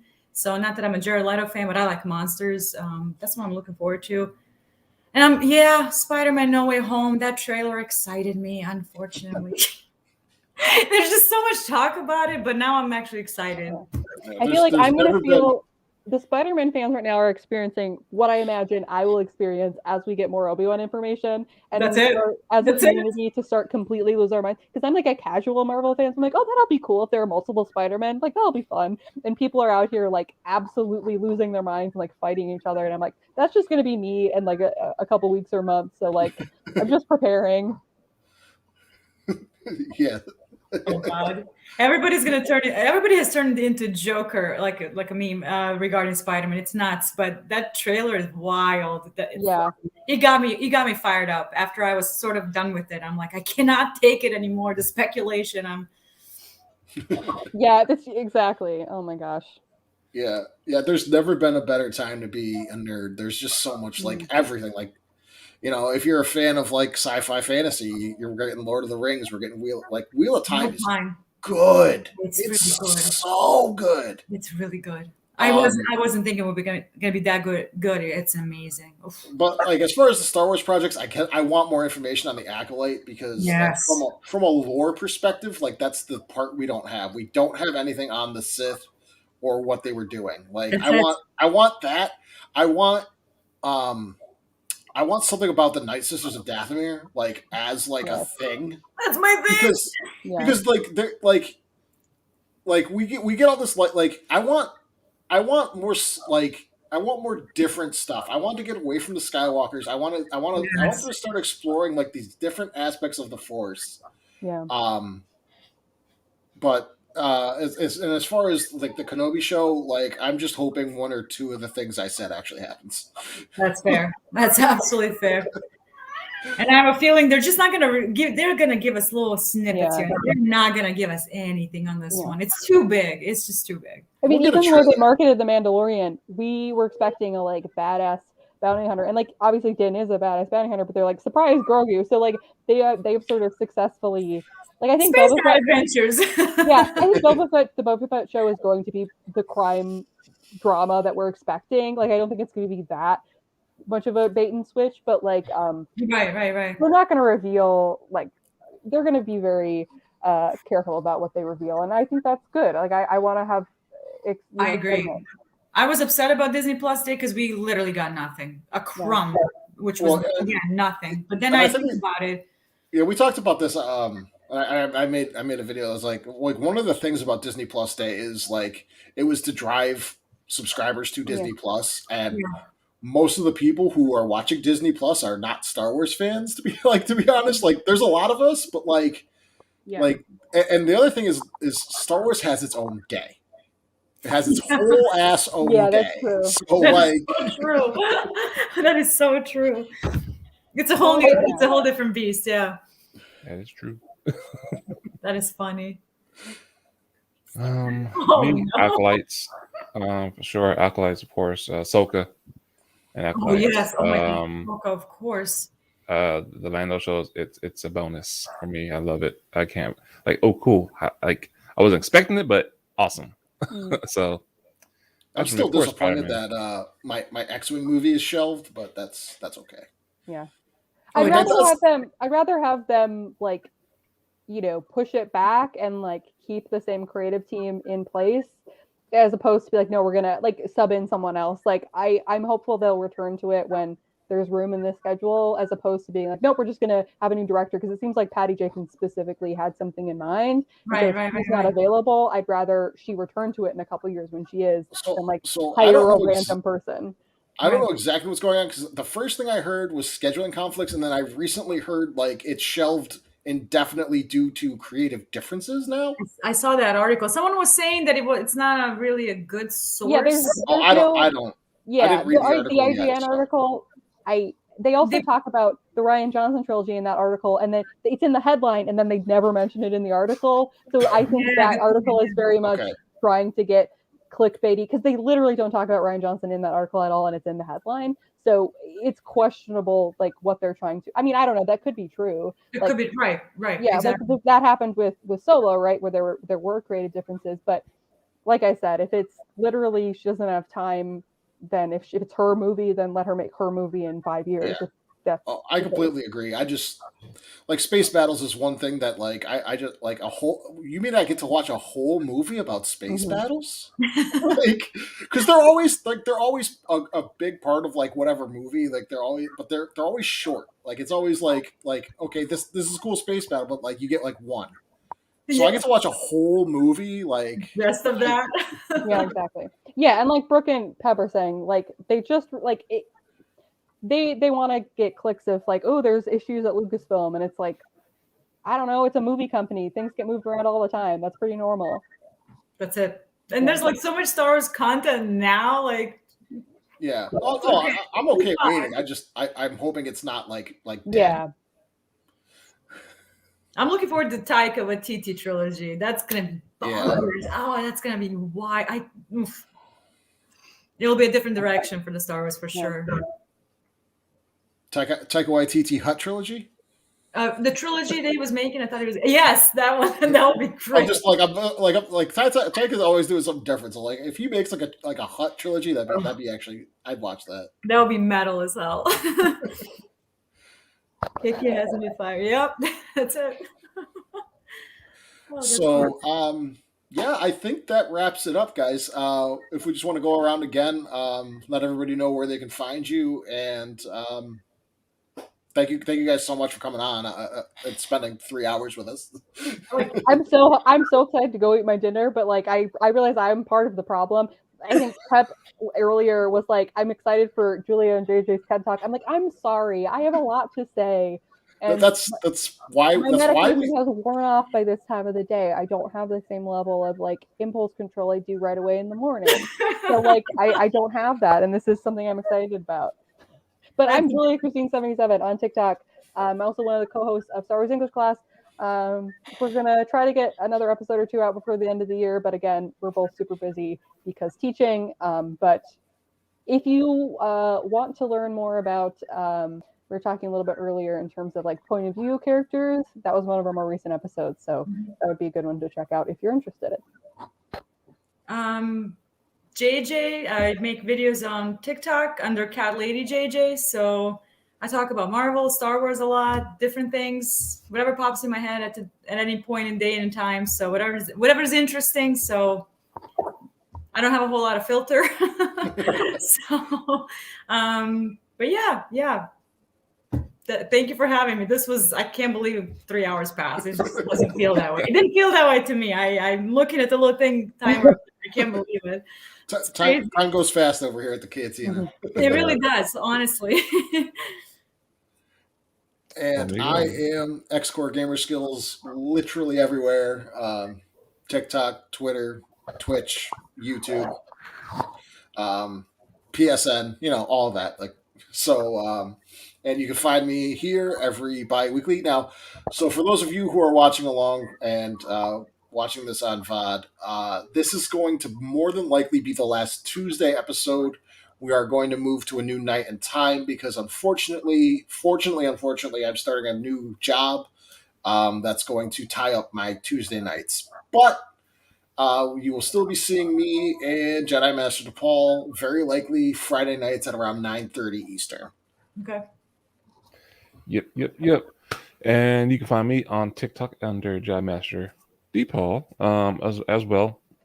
That's where I do Star Wars content. And here, of course, at the Cantina.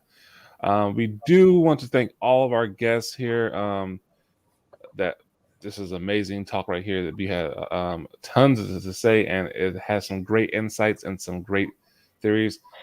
Julie, you actually created Corky Kenobi's villain origin story during this. If you didn't realize that you did that, but he finds out Luke has all of his dad's stuff, and so he gets mad about that. So with that, we actually want to give a couple of shout outs just to the chat, and we actually have some people we want to talk about too, those who are here. So one particular, we have somebody who's part of the Star Wars, I should say, TikTok community, and pull this up real fast. So Brooke, she has an amazing store that she offers called. Oh, okay. Suspense. What is it called? Greetings from far, far away. Yes, our amazing Bee Dazzler, who's on TikTok, Far, Far Away Factory, and she has an Etsy store. Has amazing merchandise, and no, this is not paid advertisement. This is just us giving her a shout out, saying, hey, she does shoes. Everything's custom, so hit her up, check her out. She's an amazing artist, businesswoman, and person in general, and Star Wars fan as well. The jacket, I'm just leaning to look at the jacket. That looks amazing. Oh my god, right? The jacket is sending me. So yes, check her out. She's amazing content creator and creator in general. So Brooke, thank you for tuning in here. She was actually in the chat giving some great insights as well. What else? And then we also have I guess we got some merch here too at the Cantina if you want to, be a part of it. One sec, I got actually to do this way for this one because this is a PDF. So yeah, I saved it as the wrong file type. I'm sorry. No, you're good. You're good.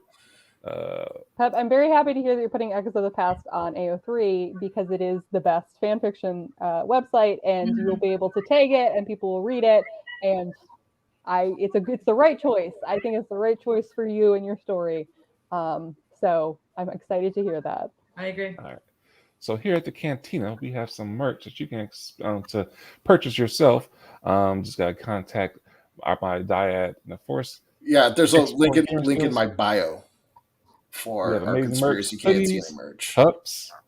And as soon as I figure out how to fix the logo, there will be more stuff available. But yes, Teespring, Conspiracy Cantina, you can find hoodies, T-shirts, coffee mug. And it says, I went to Conspiracy Cantina, and all I got is lousy headcanon. It's amazing, guys, amazing. So yes, feel free to get some of the Cantina merch because we would love it. It supports the channel to continue to do this. And who knows, maybe even full time. That's the dream. So with that, yeah, guys, those are some of the things that we offer. Once again, thanks to everybody who actually came in the chat and all our guests that participated tonight. We love you guys. We appreciate you guys. This was a great topic, and we have a lot to look forward to when it comes to the Kenobi Show. So there's a lot of canon, it's just a head canon, or I would say conspiracy theories, whatever you want to call it, hopes, dreams. But we have a lot of stuff in store for the future for Star Wars. And as fans, as nerds, as just people who enjoy Star Wars, it's going to be a great ride from this next month to, let's say, next year. Yeah, absolutely. 2022 is going to be an incredible year to be a Star Wars fan. So. Absolutely. Boba, so Obi-Wan, and yep. Yeah. So with that, guys, we're going to come to a closing and end this. Thank you again. We can't not stress enough how much we appreciate you at the Cantina. So with that, until the next one. Thank you guys so much. Have a good night. Yep. Bye, life, and may the force be with you guys. May the force be with you.